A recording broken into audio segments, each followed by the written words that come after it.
ವಿಶಾಲ ಹೃದಯದ ಕನ್ನಡಿಗರಿಗೆ ನಿಮ್ಮ ಗೆಳೆಯ ಆರೆಂಜ್ ಕನ್ನಡಕ ವಿಹಾನ್ ಮಾಡುವ ನಮಸ್ಕಾರಗಳು. ಗೆಳೆಯರೆ, ಮತ್ತೊಂದು ಒಳ್ಳೆ ಕತೆ ವಿಹಾನ್ ಜೊತೆ ಸಂಚಿಕೆಗೆ ನಿಮ್ಮೆಲ್ಲರಿಗೂ ಆದರದ ಸ್ವಾಗತ. ಈ ಒಳ್ಳೆ ಕತೆ ವಿಹಾನ್ ಜೊತೆ ಈ ಒಂದು ಸಂಚಿಕೆಯನ್ನ ನಾನು ಮಾಡುತ್ತಿರೋದಕ್ಕೆ ಬಹಳ ಮುಖ್ಯವಾದ ಮೂಲ ಕಾರಣ ಏನಪ್ಪಾ ಅಂದ್ರೆ, ಈ ಆಕರ್ಷಣೆಯ ನಿಯಮದ ಬಗ್ಗೆ, ಅಚೇತನ ಮನಸ್ಸಿನ ಶಕ್ತಿಯ ಬಗ್ಗೆ, ಮತ್ತೆ ನಮ್ಮ ನಂಬಿಕೆಗಳಿಗೆ ಇರುವ ಶಕ್ತಿಯ ಬಗ್ಗೆ, ಇದೆಲ್ಲದರ ಬಗ್ಗೆ ನಾನು ಒಬ್ನೇ ಮಾತಾಡೋ ಬದಲು ನಮ್ಮ ಕನ್ನಡದಲ್ಲೇ ಬಹಳಷ್ಟು ಸಾಧಕರು, ಬಹಳಷ್ಟು ಜನ ತಮ್ಮ ತಮ್ಮ ಜೀವನದಲ್ಲಿ ಈ ಎಲ್ಲಾ ತತ್ವಗಳನ್ನು ಅಳವಡಿಸಿಕೊಂಡು ಅವರವರು ತಮ್ಮ ಜೀವನದಲ್ಲಿ ಪಡೆದಿರೋ ಯಶಸ್ಸನ್ನ, ಅವರ ಅನುಭವಗಳನ್ನ ನಿಮ್ ಜೊತೆ ಹಂಚ್ಕೊಳ್ಳೋದ್ರ ಮುಖಾಂತರ ಇದರ ಬಗ್ಗೆ ಎಲ್ಲರಿಗೂ ಇನ್ನಷ್ಟು ಸ್ಪಷ್ಟತೆ ಸಿಗುತ್ತೆ, ಇನ್ನಷ್ಟು ನಂಬಿಕೆ ಬರುತ್ತೆ, ಮತ್ತೆ ಇನ್ನಷ್ಟು ಆ ಒಂದು ಸ್ಫೂರ್ತಿ ಕೂಡ ಬರುತ್ತೆ. ಇದನ್ನ ನಾನು ಮಾಡಬೇಕು, ನನ್ನ ಜೀವನದಲ್ಲೂ ಇದನ್ನ ಬಳಸ್ಕೋಬೇಕು ಅಂತ.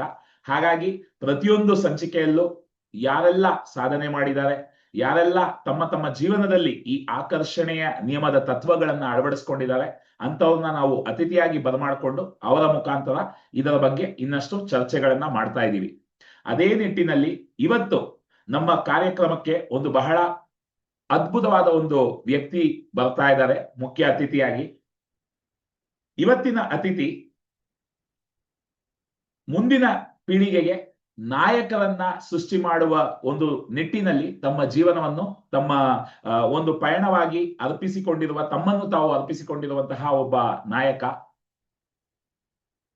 IAS ಆಕಾಂಕ್ಷಿಗಳು ಯಾರ್ಯಾರಿದ್ದಾರೆ, ಕೆಲಸ ಮಾಡ್ಕೊಂಡು IAS ಓದ್ತಾ ಇರೋರಾಗಿರ್ಬೋದು, ವಿದ್ಯಾರ್ಥಿಗಳಾಗಿರ್ಬೋದು, ಇವರಿಗೆಲ್ಲ ಸಹಾಯ ಮಾಡೋದಕ್ಕೆ ಅಂತ ದೇಶದಲ್ಲೇ ಒಂದು ಪ್ರಖ್ಯಾತ IAS ತರಬೇತಿ ಕೇಂದ್ರವನ್ನ ಸೃಷ್ಟಿಸಿ ಅದರ ಮುಖಾಂತರ ಎಲ್ಲರಿಗೂ ಉತ್ಪಾದಕತೆ, ಪ್ರೊಡಕ್ಟಿವಿಟಿ, ನಾಯಕತ್ವ, ಶಿಸ್ತು ಇದೆಲ್ಲವನ್ನು ಹೇಳ್ಕೊಡ್ತಾ ಬರ್ತಿರುವಂತಹ ಒಬ್ಬ ವ್ಯಕ್ತಿ. 5 AM ಕ್ಲಬ್ ಅಂದ್ರೆ 5 ಗಂಟೆಗೆ ಎದ್ದೋಳೋದ್ರಲ್ಲಿರುವ ಮಹತ್ವವನ್ನ ತಿಳಿಸ್ಕೊಡ್ತಾ ಅದ್ರ ಮುಖಾಂತರ ಬಹಳಷ್ಟು ನಾಯಕರನ್ನ ಇವರು ಸೃಷ್ಟಿ ಮಾಡ್ತಾ ಇದ್ದಾರೆ. ಅನ್ಲಾಕ್ ದ ಆಫೀಸರ್ ವಿದಿನ್, ನಮ್ಮೊಳಗಿರುವ ಒಬ್ಬ ಆಫೀಸರ್ ಅನ್ನು, ಒಬ್ಬ ನಾಯಕನನ್ನು ಹೊರತರುವ ಬಗ್ಗೆ ಒಂದು ಪುಸ್ತಕವನ್ನ ಕೂಡ ರಚಿಸಿರುವಂತಹ ಲೇಖಕ. ಗೆಳೆಯರೆ, ಇವತ್ತಿನ ಕಾರ್ಯಕ್ರಮದ ಮುಖ್ಯ ಅತಿಥಿ ಇನ್ಯಾರೂ ಅಲ್ಲ, ಸುಮಂತ್ ಮಕ್ಕಾಮ್ರವರು, ನಮ್ಮ ಕನ್ನಡದವರು. IAS ತರಬೇತಿ ಕೇಂದ್ರ, ದೇಶದಲ್ಲೇ ಒಂದು ಪ್ರಖ್ಯಾತ ಕೇಂದ್ರವನ್ನ ರಚಿಸಿ ಅದರ ಮುಖಾಂತರ ಬಹಳಷ್ಟು ಜನಕ್ಕೆ, ಯಾರೆಲ್ಲ UPSC ಎಕ್ಸಾಮ್, ಈ ರೀತಿ ಕಾಂಪಿಟೇಟಿವ್ ಎಕ್ಸಾಮ್ಸ್ ಪ್ರಿಪೇರ್ ಆಗ್ತಾ ಇದ್ದಾರೆ, ಅವರಿಗೆ ತರಬೇತಿ ನೀಡುತ್ತಿರುವಂತಹ ಒಬ್ಬ ವ್ಯಕ್ತಿ. ಅವರನ್ನ ಇವತ್ತು ನಮ್ಮೆಲ್ಲರ ಜೊತೆ ಅವರ ಮುಖಾಂತರ ಬಹಳಷ್ಟು ವಿಷಯಗಳನ್ನ ಕಲಿಯೋದಿದೆ. ಹಾಗಾಗಿ ಅವ್ರನ್ನ ಮೊದಲು ನಾವು ಬರಮಾಡ್ಕೊಳ್ಳೋಣ. ಸೊ ಸುಮಂತ್ ಈಗಾಗ್ಲೇ ಇಲ್ಲಿದ್ದಾರೆ. ಸೊ 1 ನಿಮಿಷ ಅವ್ರನ್ನ ಆಡ್ ಮಾಡ್ತೀನಿ. ಎಸ್ ಸುಮಂತ್, ಅನ್ಮ್ಯೂಟ್ ಮಾಡ್ಕೋಬೋದಾ? Yes, thank you Vihaan for the invitation. Thank you ಎಲ್ಲರಿಗೂ. ನಮಸ್ಕಾರ, ಕಾರ್ಯಕ್ರಮಕ್ಕೆ ಸ್ವಾಗತ. ಸೊ ಸುಮಂತ್, ನಿಮ್ಮ ಬಗ್ಗೆ ಸಣ್ಣದಾಗಿ ನಾನೊಂದು ಪರಿಚಯ ಕೊಟ್ಟೆ. ನಿಮ್ಮ ಮಾತಿನಲ್ಲಿ ನಿಮ್ಮದೊಂದು ಕಿರು ಪರಿಚಯ ನಮ್ಮ ವೀಕ್ಷಕರಿಗೆ. Hello, thank you Vihaan. So ನಾನು 2 ಕನ್ನಡ ಮತ್ತೆ ಇಂಗ್ಲಿಷ್ ಅಲ್ಲಿ ಮಾತಾಡ್ತೀನಿ, ಯಾಕಂದ್ರೆ ವಿಹಾನ್ ಅಷ್ಟು ಚೆನ್ನಾಗಿ ಕನ್ನಡ ಮಾತಾಡಕ್ಕೆ ಕಂಫರ್ಟಬಲ್ ಆಗಿ ಇನ್ನ ಇಲ್ಲ. ಸೊ ಬಟ್ ಆದಷ್ಟು ಕನ್ನಡದಲ್ಲಿ ಮಾತಾಡೋದಕ್ಕೆ ಪ್ರಯತ್ನ ಮಾಡ್ತೀನಿ. ಸೊ ಫ್ರೆಂಡ್ಸ್, ನನ್ನ ಜರ್ನಿ ಈ ಒಂದು UPSC ಅಲ್ಲಿ ನಾನೊಬ್ಬ ಸ್ಟೂಡೆಂಟ್ ಆಗಿ ಈ ಜರ್ನಿಯಲ್ಲಿದ್ದೆ. ಈ ಜರ್ನಿ ನಾನು ಶುರು ಮಾಡಿದಾಗ ಎಷ್ಟೋ ಅಪ್ ಅಂಡ್ ಡೌನ್ಸ್ ಫೇಸ್ ಮಾಡಿದೆ ಎಲ್ಲ ತರದಲ್ಲಿ. ಒಂದು ಕಾನ್ಸೆಪ್ಟ್ ಅರ್ಥ ಮಾಡ್ಕೊಳ್ಳೋದ್ರಲ್ಲಿರ್ಬೋದು, ಸೈಕಾಲಜಿಯಲ್ಲಿರ್ಬೋದು, ಎಮೋಷನಲ್ ಆಂಗಲ್ ಅಲ್ಲಿ ಇರ್ಬೋದು, ಮತ್ತೆ ಈ ಒಂದು ಜರ್ನಿಯಲ್ಲಿ ನಾನೇ ಅಪ್ಗ್ರೇಡ್ ಆಗಕ್ಕೆ ಹೋದಾಗ ಲೈಫ್ ಯಾವ ತರ ಚಾಲೆಂಜಸ್ ಕೊಡ್ತು, ಆಗ ಹೆಂಗ್ ಬಿದ್ದೆ, ಮತ್ತೆ ಬಿದ್ದಾಗ ಅದನ್ನ ಅರ್ಥ ಮಾಡ್ಕೊಂಡು ಎದ್ದು ಮುಂದೆ ಹೋಗೋದಿಕ್ಕೆ ಎಲ್ಲ ಪಾಠಗಳು ನಾನು ಈ ಜರ್ನಿಯಲ್ಲಿ ಫೇಸ್ ಮಾಡಿದೆ. ಓಕೆ, ತುಂಬಾ ಕಡಿಮೆ ಅಂಕದಲ್ಲಿ ನಾನು ಫೈನಲ್ ಸ್ಕೋರಿಂಗ್ ಮಿಸ್ ಆಗಿದ್ದಕ್ಕೆ ಮತ್ತೆ ಏಜ್ ಆಗಿದ್ದಕ್ಕೆ ನಾನು ನೆಕ್ಸ್ಟ್ ಏನ್ ಮಾಡಬೇಕು ಅಂತ ಆಲೋಚನೆ ಮಾಡ್ತಾ ಇದ್ದೆ. ಆವಾಗ ನನ್ನ ಜರ್ನಿ ನಾನು ಹಿಂದೆ ನೋಡ್ಕೊಂಡ್ರೆ, ಈ ಜರ್ನಿಯಲ್ಲಿ ಆಲ್ಮೋಸ್ಟ್ ಒಂದು 6 to 7 years ನಾನು ಕೊಟ್ಟೆ. ಓಕೆ, ಆದ್ರೆ ಈ ಜರ್ನಿಯಿಂದ ನನಗೆ ಏನ್ ಸಿಕ್ತು ಅಂತ ನಾನು ಆಲೋಚನೆ ಮಾಡ್ತಾ ಹೋದ್ರೆ, 6 ವರ್ಷದ ಮುಂಚೆ ನಾನು ಯಾರಾಗಿದ್ದೆ, 6 ವರ್ಷದ ನಂತರ ನಾನು ಯಾರಾಗಿದ್ದೀನಿ, ತುಂಬಾ ಡ್ರಾಸ್ಟಿಕ್ ಚೇಂಜಸ್ ಇತ್ತು. ಆಗ ನನ್ಗೆ ಅರ್ಥ ಆಗಿದ್ದೇನು ಅಂದ್ರೆ, ನನಗೆ ಗೊತ್ತಿಲ್ದೇನೋ ನನ್ನಲ್ಲಿ ಈ ಒಂದು ಪ್ರಿಪರೇಷನ್ ಒಬ್ಬ ಆಫೀಸರ್ ಅನ್ನ ಆಚೆ ತಗೊಂಡ್ಬಂತು. ಆಮೇಲೆ ಹೇಗೆ ನಾನು ಸರ್ವಿಸ್ ಅಲ್ಲಿ ಇದೀನೋ, ಸರ್ವಿಸ್ ಅಲ್ಲಿ ಇಲ್ವೋ, ಆದ್ರೂ ಸಹ ಒಬ್ಬ ಲೀಡರ್ ಆಗಿ, ಒಬ್ಬ ಆಫೀಸರ್ ಆಗಿ ಯಾವ ತರ ಇರ್ಬೋದು ಅಂತ ನನಗೆ ಕ್ಲಾರಿಟಿ ಸಿಗ್ತಾ ಇತ್ತು ಪ್ರಿಪರೇಷನ್ ಅಲ್ಲಿ. ಅದನ್ನ ನಾನು ಇನ್ನ ಕಾಂಕ್ರೀಟ್ ಆಗಿ ನಾನು ಏನ್ ಕಲ್ತಿದ್ದೀನಿ ಈ ಜರ್ನಿಯಲ್ಲಿ 6 ವರ್ಷ ಇಂದ 7 ವರ್ಷ ನಾನೇನ್ ತಗೊಂಡೆ, ನನ್ನ ಸ್ಟೂಡೆಂಟ್ಸ್ ನಾನು ಫೇಸ್ ಮಾಡಿದ ಚಾಲೆಂಜಸ್ ಫೇಸ್ ಮಾಡಬಾರ್ದು. ಆದ್ರಿಂದ ನಾನೇ ಒಂದು ಅಕಾಡೆಮಿ ಓಪನ್ ಮಾಡಿದೆ, ನ್ಯಾಷನಲ್ IAS ಅಕಾಡೆಮಿ ಅಂತ ಬೆಂಗಳೂರಲ್ಲಿ. ಈ ಅಕಾಡೆಮಿಯ ಉದ್ದೇಶ ಇಷ್ಟೇ, ಒಂದು 5 ರಿಂದ 6 ವರ್ಷದಲ್ಲಿ ಮಾಡೋ ಒಂದು ಜರ್ನಿನ 8 ರಿಂದ 9 ತಿಂಗಳಲ್ಲೇ ಮಾಡ್ಬೋದಾ, ಅದಕ್ಕೆ ಬೇಕಾಗಿರೋ ಪ್ರೊಡಕ್ಟಿವಿಟಿ, ಮೈಂಡ್ ಸೆಟ್, ಓಕೆ, ಅದನ್ನ ನಾನು ತಿಳಿಸ್ಕೊಡ್ಬೇಕು. ಒಂದು. ಎರಡನೇದು, ಇದು ಬರೀ ಪುಸ್ತಕ ಓದಿ ಕ್ಲಿಯರ್ ಆಗೋ ಒಂದು ಎಕ್ಸಾಮ್ ಅಲ್ಲ ಅಂತ ನನಗೆ ಅರ್ಥ ಆದಾಗ ಎಂಟೈರ್ ಶಿಫ್ಟ್ ಆಗಿದ್ದಲ್ಲೇ. ಯಾವಾಗ ನಾನು ಇದನ್ನ ಒಂದು ಪ್ರೊಡಕ್ಟಿವಿಟಿ ಗೇಮ್ ಅಂತ ಅರ್ಥ ಮಾಡ್ಕೊಂಡೆ, ಇವತ್ತು ಯಾವುದೇ ಲೈಫಲ್ಲಿ ಸಹ, ಪ್ರೈವೇಟ್ ಅಲ್ಲಿರ್ಬೋದು, ಗೌರ್ಮೆಂಟ್ ಅಲ್ಲಿರ್ಬೋದು, ಯಾರು ಕೂಡ ನೀವು ಎಷ್ಟು ವರ್ಕ್ ಮಾಡ್ತಿದ್ದೀರಾ ಅಂತ ನೋಡಲ್ಲ, ಎಷ್ಟು ಕಷ್ಟ ಪಡ್ತಿದ್ದೀರಾ ಅಂತ ಯಾರು ನೋಡಲ್ಲ. ಅದರಿಂದ ಎಷ್ಟು ಕಡಿಮೆ ಸಮಯದಲ್ಲಿ ಎಷ್ಟು ರಿಸಲ್ಟ್ ಪ್ರೊಡ್ಯೂಸ್ ಮಾಡ್ತಿದ್ದೀರಾ ಅಂತ ನೋಡ್ತಾರೆ ಅಂತ ಯಾವಾಗ ನನಗೆ ಅರ್ಥ ಆಯ್ತು, ನಾನು ಈ ವಿಷಯನ ಕರೆಕ್ಟಾಗಿ ಸ್ಟೂಡೆಂಟ್ಸ್ಗೆ ತಿಳಿಸಿ ಇವತ್ತು ಎಷ್ಟೋ ಜನ ಕತ್ಲಲ್ಲಿ ಕಿತ್ತಾಡ್ತಿದ್ದಾರೆ, ಏನ್ ಮಾಡ್ಬೇಕು ಗೊತ್ತಾಗ್ತಿಲ್ಲ. ಯೂಟ್ಯೂಬ್ ಅನ್ನೋ ಒಂದು ಸಾಗರದಲ್ಲಿ ಅಡ್ಡಾಡ್ತಿದ್ದಾರೆ, ಏನ್ ಮಾಡ್ಬೇಕಂತ ಗೊತ್ತಾಗ್ತಾ ಇಲ್ಲ. ಅವ್ರಿಗೆ ಒಂದು ದಾರಿ ತೋರ್ಸೋದಕ್ಕೋಸ್ಕರ IAS ಹ್ಯಾಕಿಂಗ್ ವರ್ಕ್ಶಾಪ್ ಅಂತ ಕೋವಿಡ್ ಅಲ್ಲಿ ಶುರು ಮಾಡಿದ್ವಿ. ಇವತ್ತು ಆಲ್ಮೋಸ್ಟ್ 10,000ಕ್ಕಿಂತ ಜಾಸ್ತಿ ಸ್ಟೂಡೆಂಟ್ಸ್ಗೆ ಒಂದು ದಾರಿ ಕಾಣಿಸಿದೆ, ಹೆಂಗ್ ಹೋಗ್ಬೇಕು, ಏನ್ ಮಾಡ್ಬೇಕು ಅಂತ. ಓಕೆ, ಈ ವಿಷಯದಲ್ಲಿ ನಾವು ಒಂದು ಅಕಾಡೆಮಿ ಶುರು ಮಾಡಿ, ನನ್ನ ಗೋಲ್ ಇಷ್ಟೇ, ನನ್ನ ದೇಶಕ್ಕೆ ಒಬ್ಬ ವಿಷನರಿ ಆಫೀಸರ್ನ ಕೊಡಬೇಕು. ಒಂದು. ಇಲ್ವಾ ಅವರಿರೋ ರಂಗದಲ್ಲಿ ಅವರ ಬೆಸ್ಟ್ ಆಫ್ ದ ಪರ್ಫಾರ್ಮೆನ್ಸ್ ಆಚೆ ಬರಬೇಕು ಅನ್ನೋದಕ್ಕೆ ಈ ಪುಸ್ತಕ ಕೂಡ ಬರೆದಿದ್ದೀನಿ, unlock the officer within and never see the failure again in UPSC. ಅಂದ್ರೆ ಈ ಫೇಲ್ಯೂರ್ ಅನ್ನೋದನ್ನ ನೀವು ಯಾವ ತರ ಅರ್ಥ ಕೊಡ್ತೀರೋ ಅದ್ರ ಮೇಲೆ ಹೋಗುತ್ತೆ. ನೀವು ಅದನ್ನ ಫೇಲ್ಯೂರ್ ಅಂದ್ರೆ ಅದು ಫೇಲ್ಯೂರ್, ನೀವು ಅದನ್ನ ಒಂದು ಲರ್ನಿಂಗ್ ಅಂತ ತಗೊಂಡ್ರೆ ಅದೊಂದು ಲರ್ನಿಂಗ್. ಈ ಜರ್ನಿಯಲ್ಲಿ ನಿಮಗೆ ಫೇಲ್ಯೂರ್ ಅನ್ನೋದೇ ಇಲ್ಲ, ಇಟ್ಸ್ ಅಬೌಟ್ ಎಂಪವರ್ಮೆಂಟ್. ನೀವು ಯಾವ ತರ ನೀವು ಪರಿವರ್ತನೆ ಮಾಡ್ಕೊಂತೀರಾ, ನೀವು ನೆಕ್ಸ್ಟ್ ಲೆವೆಲ್ಗೆ ಹೋಗೋದಕ್ಕೆ ಈ ಒಂದು ಜರ್ನಿ ಒಂದು ಗ್ರೇಟ್ ಪ್ಲಾಟ್ಫಾರ್ಮ್ ಅಂತ ನಾನು ಹೇಳ್ಬೋದು. ಈ ವಿಷಯದಲ್ಲಿ ವಿಹಾನ್ ನಾನು ಹಿಂಗೆ ಇಂಟ್ರೊಡ್ಯೂಸ್ ಮಾಡ್ಕೊಳಕ್ಕೆ ಇಷ್ಟ. ಅದ್ಭುತ ಅದ್ಭುತ ಸುಮಂತ, ಬಹಳ ಮುಖ್ಯವಾದ ತತ್ವ ಇದು, ಇದೊಂದು ಮೂಲ ತತ್ವ. ಇದನ್ನ ಅರ್ಥ ಮಾಡ್ಕೊಂಡ್ಬಿಟ್ರೆ ಜೀವನದಲ್ಲಿ ಎಷ್ಟು ಸಂತೋಷವಾಗಿ ನಾವು ಇಂಥ ಒಂದು ಚಾಲೆಂಜ್ ನ ಕೂಡ ಬಹಳ ಸುಲಭವಾಗಿ ಸಾಗ್ಬಿಡ್ಬೋದು. ಏನು ಅಂದ್ರೆ, ಸೋಲು ಅನ್ನುವ ಪದಕ್ಕೆ ಅರ್ಥವೇ ಇಲ್ಲ. ನಾವು ಯಾವಾಗ ಪ್ರತಿಯೊಂದು ಸೋಲಿನಲ್ಲೂ ಏನೋ ಒಂದು ವಿಷಯವನ್ನ ಕಲ್ತ್ಕೊಳ್ತೀವೋ ಅದು ಗೆಲುವೆ. ಯಾರು ನಾನು ಸೋತ್ಬಿಟ್ಟೆ ಅಂತ ಸುಮ್ನೆ ಕೂತ್ ಬಿಡ್ತಾರೋ ಅವ್ರು ಮಾತ್ರನೇ ನಿಜವಾಗ್ಲೂ ಸೋಲೋದು. ಆ ಸೋಲಲ್ಲಿ ನಾನು ಏನ್ ಕಲ್ತೆ, ಅದನ್ನ ನಾನು ಯಾವ ರೀತಿ ನನ್ನ ಜೀವನದಲ್ಲಿ ಬಳಸ್ಕೋಬಹುದು, ಯಾವ ರೀತಿ ಬೇರೆಯವರಿಗೆ ಸಹಾಯಕ್ಕೆ ಅದನ್ನ ಬಳಸ್ಕೋಬಹುದು ಅಂತ ಕಲ್ತ್ಬಿಟ್ರೆ ಅದೇ ಒಂದು ದೊಡ್ಡ ಗೆಲುವು. ಅದೇ ನಿಟ್ಟಿನಲ್ಲಿ ನೀವು ಕೂಡ ಅದನ್ನ ಅದ್ಭುತವಾಗಿ ಒಂದು ರೂಪ ಕೊಟ್ಟು ಇವತ್ತು ಬಹಳಷ್ಟು ಜನರನ್ನ ಗೆಲ್ಸೋ ಒಂದು ಹಾದಿಯಲ್ಲಿ ನೀವಿದ್ದೀರಾ. ಬಹಳ ಅಭಿನಂದನೆಗಳು ಸುಮಂತ್ ಆ ಒಂದು ಪ್ರಯತ್ನಕ್ಕೆ. ಈ UPSC ಎಕ್ಸಾಮ್ ಅನ್ನೋದು ಒಂದು ಮಹಾ ಸಾಧನೆಯ ವಿಷಯವೇ. ಅದು ಬಹಳಷ್ಟು ಜನ ಅದಕ್ಕೆ ಪ್ರಯತ್ನ ಪಡ್ತಾರೆ. ಆದರೆ ನೀವು ಹೇಳಿಕೊಡುವ ಗುಣಗಳು ಏನಿದೆ, ಗುಣಲಕ್ಷಣಗಳು, ಮುಖ್ಯವಾಗಿ ನಾಯಕತ್ವ, ಅದು ಬರೀ UPSCಗೆ ಸೀಮಿತ ಅಲ್ಲ, ಜೀವನಕ್ಕೆ ಬೇಕು. ಯಾವುದೇ ಒಂದು ವಿಷಯ ಮಾಡ್ಬೇಕಾದ್ರೂ ನಿಮಗೆ ಆ ನಾಯಕತ್ವ ಗುಣಗಳು ಬೇಕು, ವೃತ್ತಿ ಜೀವನದಲ್ಲಿ ಬೇಕು, ವೈಯಕ್ತಿಕವಾಗಿ ನಾವು ಬೆಳಿಬೇಕು ಅಂದ್ರೆ ಜೀವನದಲ್ಲಿ ಅದು ಬೇಕು. ಅದರ ಬಗ್ಗೆ ನೀವು ಹೇಗೆ ಅದನ್ನ ಅಪ್ರೋಚ್ ಮಾಡ್ತೀರಾ, ನಿಮ್ಮ ಆಲೋಚನೆಗಳು ನಾಯಕತ್ವದ ಬಗ್ಗೆ? ಹೌದು. ಸೊ ಇವಾಗ ಎಲ್ಲರೂ ಅರ್ಥ ಮಾಡ್ಕೋಬೇಕಾಗಿರೋದು ಏನು ಅಂತ ಹೇಳಿದ್ರೆ, ಈ ಎಕ್ಸಾಮ್ ಕ್ಲಿಯರ್ ಆದ್ಮೇಲೆ ನೀವು ಆಫೀಸರ್ ಆಗೋದಲ್ಲ. ನೀವ್ ಯಾವಾಗ ನಿಮ್ ಒಳಗಡೆ ಆ ಆಫೀಸರ್ ಕ್ವಾಲಿಟಿಗಳನ್ನ ಇಂಪ್ರೂವ್ ಮಾಡ್ಕೊಂತೀರಾ, ಆಟೋಮ್ಯಾಟಿಕ್ ಆಗಿ ನೀವು ಎಕ್ಸಾಮ್ ಕ್ಲಿಯರ್ ಆಗ್ತೀರಾ. ಈ ಮೈಂಡ್ ಸೆಟ್ ಶಿಫ್ಟ್ ನಿಮ್ಗೆ ಅರ್ಥ ಆಗ್ಬೇಕಾಗಿರೋದು ಎಲ್ಲರಿಗೂ. ಒಂದು. ಎರಡನೇದೇನು ಅಂದ್ರೆ, ಒಬ್ಬ ಆಫೀಸರ್ ಅಂದ್ರೆ ಯಾರು? ಓಕೆ, ಒಬ್ಬ ಆಫೀಸರ್ ಅಂದ್ರೆ ಒಂದು ಹುದ್ದೆಗೆ ಹೋಗಿ ಕೂತ್ಕೊಂಡು ಅವ್ರ ಕೆಲಸ ಮಾಡೋದೇ ಆಫೀಸರ್ ಅಂತ ಅಲ್ಲ. ಒಂದು ಫೇಮಸ್ ಸೇಯಿಂಗ್ ಇದೆ, ಸ್ಪೈಡರ್ ಮ್ಯಾನ್ ಮೂವಿಯಲ್ಲಿ ಹೇಳ್ತಾರೆ, with great power comes great responsibility ಅಂತ. ಇದನ್ನ ನಾನು ರಿವರ್ಸ್ ಆಗಿ ಹೇಳೋದಕ್ಕೆ ಇಷ್ಟಪಡ್ತೀನಿ. ನೀವು ಯಾವಾಗ ನಿಮ್ಮ ಲೈಫ್ಗೆ ತುಂಬಾ ರೆಸ್ಪಾನ್ಸಿಬಿಲಿಟಿ ತಗೊಂತೀರಾ, ನೀವು ಆಟೋಮ್ಯಾಟಿಕ್ ಆಗಿ you will feel powerful. So ನಿಮ್ಮೆಲ್ಲರಲ್ಲೂ ಈ ಒಂದು ವಿಷಯನ ಹೇಳೋದಕ್ಕೆ ಇಷ್ಟಪಡ್ತೀನಿ. ಇವತ್ತು ನಿಮ್ಮ ಲೈಫಲ್ಲಿ ನೀವು ಸಿಚುಯೇಷನ್ಗೆ, ವ್ಯಕ್ತಿಗಳಿಗೆ ನೀವು ಅವ್ರಿದ್ ಮಾಡ್ಬೇಕಿತ್ತು, ಇವ್ರಿದ್ ಮಾಡ್ಬೇಕಿತ್ತು ಅಂತ ನೋಡ್ತಿದ್ದೀರಾ, ಇಲ್ಲ ನಾನೇನ್ ಮಾಡ್ಬೋದು ಅಂತ ನೋಡ್ತಿದ್ದೀರಾ. ಆ ಮೈಂಡ್ ಸೆಟ್ ಶಿಫ್ಟ್ ಯಾವಾಗ ಆಗತ್ತೆ ನಿಮ್ಮಲ್ಲಿ, ಆಟೋಮ್ಯಾಟಿಕ್ ಆಗಿ ನಿಮ್ಮ ಲೈಫನ್ನ ಕಂಟ್ರೋಲ್ ನೀವು ತಗೊಂತೀರಾ, and that is when you truly feel powerful. So ಪ್ರತಿಯೊಬ್ಬರಲ್ಲೂ ಸಹ ಆ ಒಂದು ಆಫೀಸರ್ ಇದ್ದಾರೆ. ಸೊ ಆ ಆಫೀಸರ್ನ ನೀವು ಆಚೆ ತರಬೇಕು.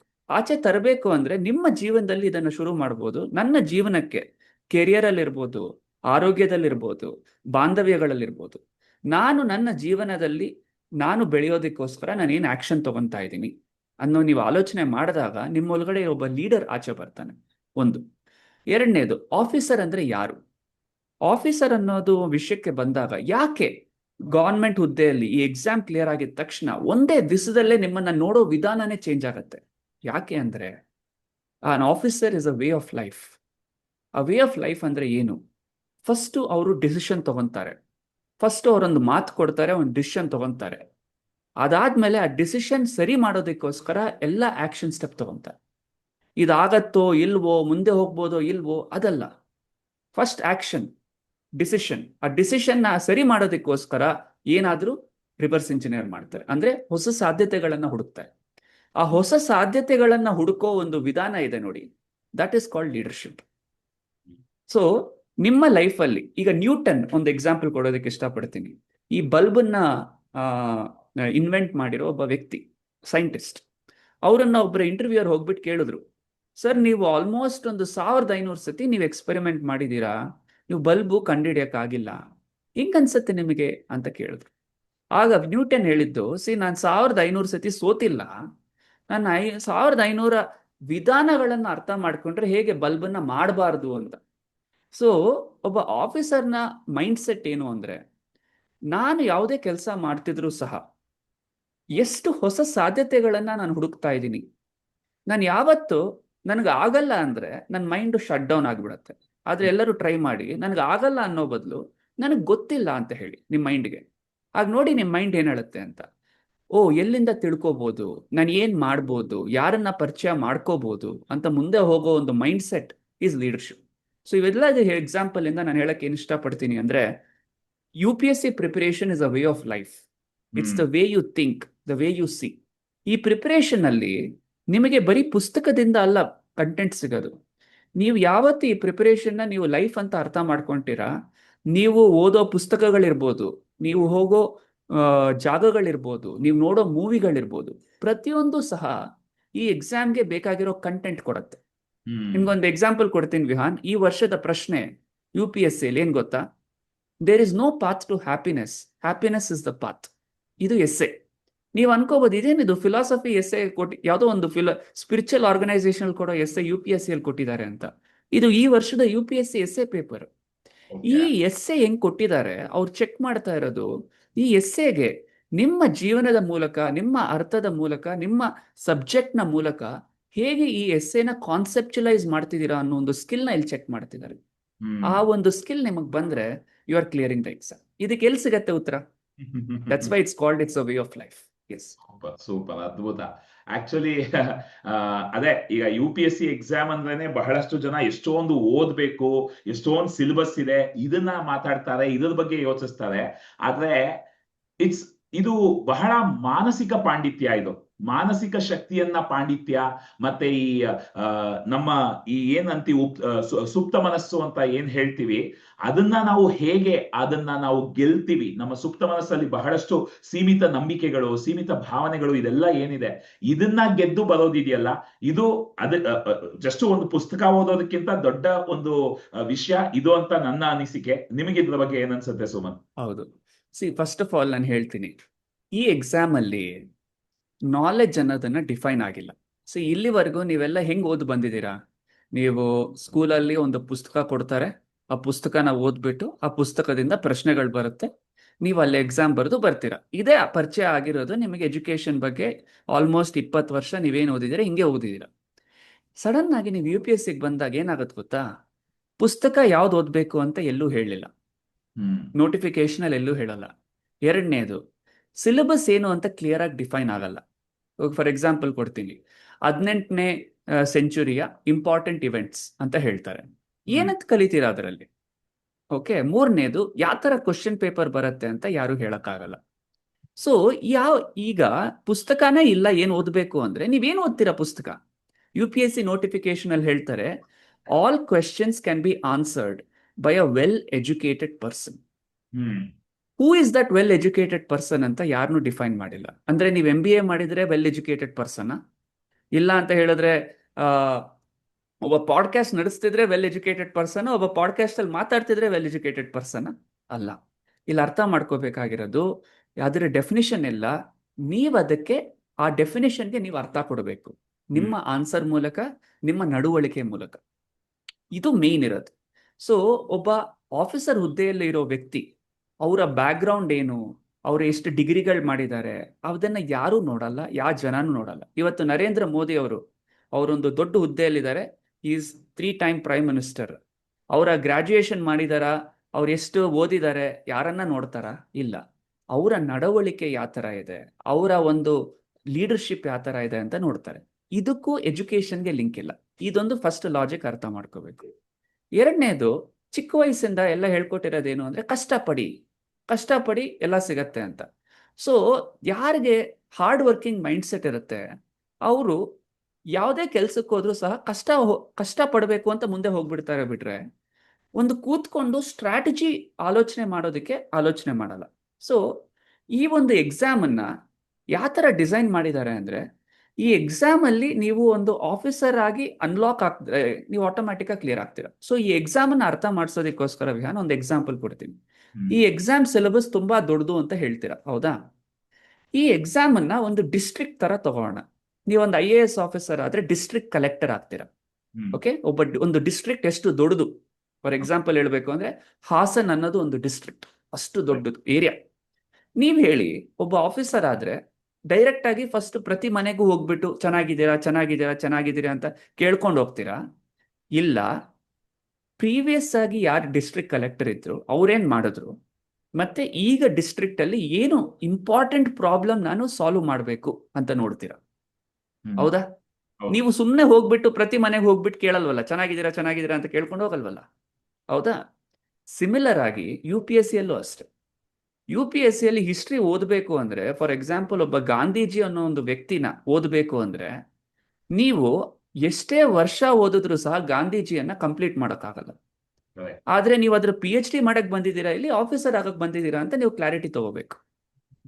ಇಲ್ಲಿ ನೀವು ಅರ್ಥ ಮಾಡ್ಕೋಬೇಕಾಗಿರೋದು ಏನು ಮೈಂಡ್ ಸೆಟ್ ಅಂದ್ರೆ, ನೀವು ಎಷ್ಟು ಓದ್ತಿದ್ದೀರಾ, ಎಷ್ಟು ಗಂಟೆಗಳು ಓದ್ತಿದ್ದೀರಾ ಅಂತ ಯಾರಿಗೂ ಇಂಟ್ರೆಸ್ಟ್ ಇಲ್ಲ. ನೀವು ಅರ್ಥ ಮಾಡ್ಕೋಬೇಕಾಗಿರೋದು, ಈ ಎಕ್ಸಾಮ್ ಅಲ್ಲಿ ಒಬ್ಬ ಅಪೋನೆಂಟ್ ಇದ್ದಾನೆ, ಆ ಅಪೋನೆಂಟ್ ಅನ್ನ ನೀವು ಸೋಲಿಸ್ಬೇಕು. ಅದ್ಯಾರು? UPSC examiner. ಅವರನ್ನ ನೀವು ಅರ್ಥ ಮಾಡ್ಕೊಂಡ್ರೆ, ನೀವು ಅವರನ್ನ ಗೆದ್ದು ಮುಂದೆ ಹೋದ್ರೆ ನೀವು ಆಫೀಸರ್ ಆಗ್ಬಿಡ್ತೀರ. ಈ ಮೈಂಡ್ ಸೆಟ್ ಶಿಫ್ಟ್, ಈ ಆಟದ ತರ ನೋಡಿದಾಗ ನೀವು ಆಟೋಮ್ಯಾಟಿಕ್ ಆಗಿ ನಿಮ್ಮ ಅಪೋನೆಂಟ್ ಬಗ್ಗೆ ಫೋಕಸ್ ಮಾಡಿ ಅವ್ರಿಗೆ ಬೇಕಾಗಿರೋದನ್ನ ನಾನು ಏನ್ ಮಾಡ್ಬೋದು ಅಂತ ನೀವು ಆಲೋಚನೆ ಮಾಡ್ತೀರಾ. ಇದಕ್ಕೆ ಮತ್ತೆ ನಾನು ಉದಾಹರಣೆ ಕೊಡ್ತೀನಿ. ನೀವು ಮಹಾತ್ಮ ಗಾಂಧಿ ಬಗ್ಗೆ ಓದಿರ್ಬೋದು, ಎಲ್ಲಾ ಪುಸ್ತಕಗಳು ಓದಿರ್ತೀರಾ. UPSC ಅಲ್ಲಿ ಕೇಳಿರೋ ಪ್ರಶ್ನೆ ಏನ್ ಗೊತ್ತಾ? How would India's freedom struggle B without Mahatma Gandhi analyse? ಅಂದ್ರೆ ಗಾಂಧೀಜಿ ಅವರು ಇಲ್ದಿರೋ ಸ್ವಾತಂತ್ರ್ಯ ಯಾವ ತರ ಇತ್ತು ಅನಲೈಸ್ ಅಂದ್ರೆ. ಇದೆಲ್ಲ ಸಿಗತ್ತಾ ನಿಮ್ಗೆ ಉತ್ತರ? ಸೊ ನಿಮ್ಮ ಪ್ರಿಪರೇಷನ್ ನೀವೇನ್ ಅನ್ಕೊಂಡಿರೋದು ಸರಿ ಅಂತ ಅಲ್ಲ, ಎಕ್ಸಾಮಿನರ್ಗೆ ಬೇಕಾಗಿರೋ ತರ ನೀವು ಕೊಡ್ತಿದ್ದೀರಾ. ಈ ಮೈಂಡ್ ಸೆಟ್ ಶಿಫ್ಟ್ ಯಾವಾಗ ನಿಮ್ಗೆ ಆಗತ್ತೆ, ನೀವು ಗೆಲ್ತೀರಾ. ಈಗ ಇಂಡಿಯನ್ ಕ್ರಿಕೆಟ್ ಟೀಮು ಆಸ್ಟ್ರೇಲಿಯಾ ಜೊತೆ ಆಡಕ್ ಹೋದ್ರೆ, ಸುಮ್ನೆ ನಾನು ನೆಟ್ ಪ್ರಾಕ್ಟೀಸ್ ಮಾಡಿದ್ನಪ್ಪ ನಾನು ಗೆದ್ದು ಬಿಡ್ತೀನಿ ಅಂದ್ರೆ ಗೆಲ್ತಾರ? ಇಲ್ಲ, ಆಸ್ಟ್ರೇಲಿಯಾ ಟೀಮ್ ಅನ್ನ ಅರ್ಥ ಮಾಡ್ಕೊಂಡು ಅವರ ಪ್ರಕಾರ ಪ್ರಾಕ್ಟೀಸ್ ಮಾಡಿದ್ರೆ ಗೆಲ್ತಾರ. ಈ ಮೈಂಡ್ ಸೆಟ್ ಶಿಫ್ಟ್ ಇಲ್ದಿರೋ ಕಾರಣಕ್ಕೆ ಕೆಲವರು ತುಂಬಾ ಕಷ್ಟಪಟ್ಟರು ಸಹ ಕ್ಲಿಯರ್ ಆಗಲ್ಲ. ಅವರು ಎಷ್ಟೇ ಕಷ್ಟಪಟ್ಟರು ಸಹ ಅವ್ರನ್ನ ರೆಕಗ್ನೈಸ್ ಮಾಡ್ತಾರ? ಇಲ್ಲ. ಯಾರು ರೆಕಗ್ನೈಸ್ ಆಗ್ತಾರೆ ಅಂದ್ರೆ, ಯಾರು ಎಕ್ಸಾಮ್ ಅನ್ನ ಕ್ಲಿಯರ್ ಆಗಿ ಮುಂದೆ ಹೋಗ್ತಾರೆ. ಸೊ ನೀವು ಆಲೋಚನೆ ಮಾಡಬೇಕಾಗಿರೋದು, ನನಗೆ ರಿಸಲ್ಟ್ ಇಂಪಾರ್ಟೆಂಟಾ, ಹಾರ್ಡ್ ವರ್ಕ್ ಇಂಪಾರ್ಟೆಂಟ್? ವಿಹಾನ್, ಇದು ನಾನು ಹೇಳಕ್ ಇಷ್ಟಪಡ್ತೀನಿ. ಅದ್ಭುತ ಸುಮಂತ್. ಅಂದ್ರೆ ಅದೇ ಲೈಕ್ ನಾವು ಯಾವುದೇ ಒಂದು ಯುದ್ಧಕ್ಕೆ ಹೋಗ್ತಾ ಇದೀವಿ ಅಂದ್ರೆ, ಆ ಯುದ್ಧಕ್ಕೆ ಯಾವ ಸ್ಟ್ರಾಟಜಿ ಸರಿಗ್ ಬಳಸ್ಕೋಬೇಕು. ಯಾಕಂದ್ರೆ ಫಸ್ಟ್ ಅದೇ ಎಲ್ಲರೂ ಹೇಳ್ತಾರೆ ಅಲ್ವಾ, ಹಾರ್ಡ್ ವರ್ಕ್ ಗಿಂತ smart work is very important. ನಾವು ನಿಜವಾದ ಬುದ್ಧಿವಂತಿಕೆ ಏನಪ್ಪಾ ಅಂದ್ರೆ, ಎದುರುಗಡೆ ಇರೋ ವ್ಯಕ್ತಿಯ ಬಲಹೀನಗಳನ್ನ ತಿಳ್ಕೊಂಡು ಯುದ್ಧ ಮಾಡೋದು. ಸುಮ್ನೆ ಹೋಗಿ ನಾನು ಬಂಡೆಗೆ ತಲೆನ ಗುದ್ದುತ್ತೀನಿ ಅಂತ ಗುದ್ದದೆ, ಅದಕ್ಕೆ ಏನ್ ಬೇಕು, ಸ್ಟ್ರಾಟಜಿ ಏನ್ ಬೇಕು. ಅದು ಒಂದು ಅದ್ಭುತವಾದ ವಿಷಯ. ಏನು ಅಂದ್ರೆ ಸುಮಂತ್, ಈಗಿನ ಒಂದು ಜನರೇಷನ್ಗೆ ಈ ಒಂದು ಭಾಗ್ಯ ಸಿಕ್ಕಿದೆ. ಏನು ಅಂದ್ರೆ, ನಿಮ್ ತರ ಬಹಳಷ್ಟು ಜನ, ಈಗ ನಾನು ಕೂಡ ಅದನ್ನ ಮಾಡ್ತಾ ಇದ್ದೀನಿ, ಕೋಚಸ್ ಅನ್ನೋ ಒಂದು ಪೊಸಿಷನ್ ಮೊದಲು ಅಷ್ಟಾಗಿರ್ತಾ ಇರ್ಲಿಲ್ಲ, ಎಲ್ಲೋ ಒಂದೊಂದು ಸಿಗ್ತಾ ಇತ್ತು. ಬಟ್ ಇವತ್ತು ಬಹಳಷ್ಟು ಜನ ಆ ಅನುಭವವನ್ನ ಪಡೆದು ಅದ್ರಲ್ಲಿ ಏನೆಲ್ಲ ತಪ್ಪುಗಳಾಗುತ್ತೆ ಅದನ್ನೆಲ್ಲ ತಿಳ್ಕೊಂಡು ಅದನ್ನ ಇವತ್ತು ಜನಕ್ಕೆ ಹೇಳ್ಕೊಡೋದಕ್ಕೆ ಬಹಳಷ್ಟು ಗುರುಗಳಿದ್ದಾರೆ. ಹಾಗಾಗಿ ನನ್ನ ಕೇಳಿದ್ರೆ ಬೆಸ್ಟ್ ಸ್ಟ್ರಾಟಜಿ ಯಾರು ಈ ಅನುಭವವನ್ನ ಚೆನ್ನಾಗಿ ಪಡ್ಕೊಂಡಿದ್ದಾರೆ, ಅದು ಅಫ್ಕೋರ್ಸ್ ನಾವು ಬೇರೆ ಬೇರೆ ಗುರುಗಳನ್ನ ನೋಡ್ಬೋದು, ಆದ್ರೆ ನಮಗೆ ಯಾವ ಗುರು ಕನೆಕ್ಟ್ ಆಗುತ್ತೆ, ಯಾರ ಹತ್ರ ನಾನು ಕಲಿಬೇಕು ಅಂತ ನಿರ್ಧಾರ ಮಾಡಿ ಒಂದು ಗುರುವಿನ ಜೊತೆ ಕಲಿಯೋದು ಬಹಳ ಉತ್ತಮವಾದ ವಿಷಯ. ಯಾಕಂದ್ರೆ ಸಿಕ್ಕಾಪಟ್ಟೆ ಕಷ್ಟಪಡೋ ಅಗತ್ಯ ಇಲ್ಲ. ಮತ್ತೆ ಮತ್ತೆ ಹೊಸದಾಗಿ ಎಲ್ಲವನ್ನು ಕಂಡು ಹಿಡಿಬೇಕಿಲ್ಲ. ಆಲ್ರೆಡಿ ಬಹಳಷ್ಟು ಜನ ಅದರಲ್ಲಿ ಪಳಗಿ ಅದರಿಂದ ಪಾಠಗಳನ್ನ ಕಲ್ತು ಹೇಳ್ಕೊಡ್ತಾ ಇದ್ದಾರೆ.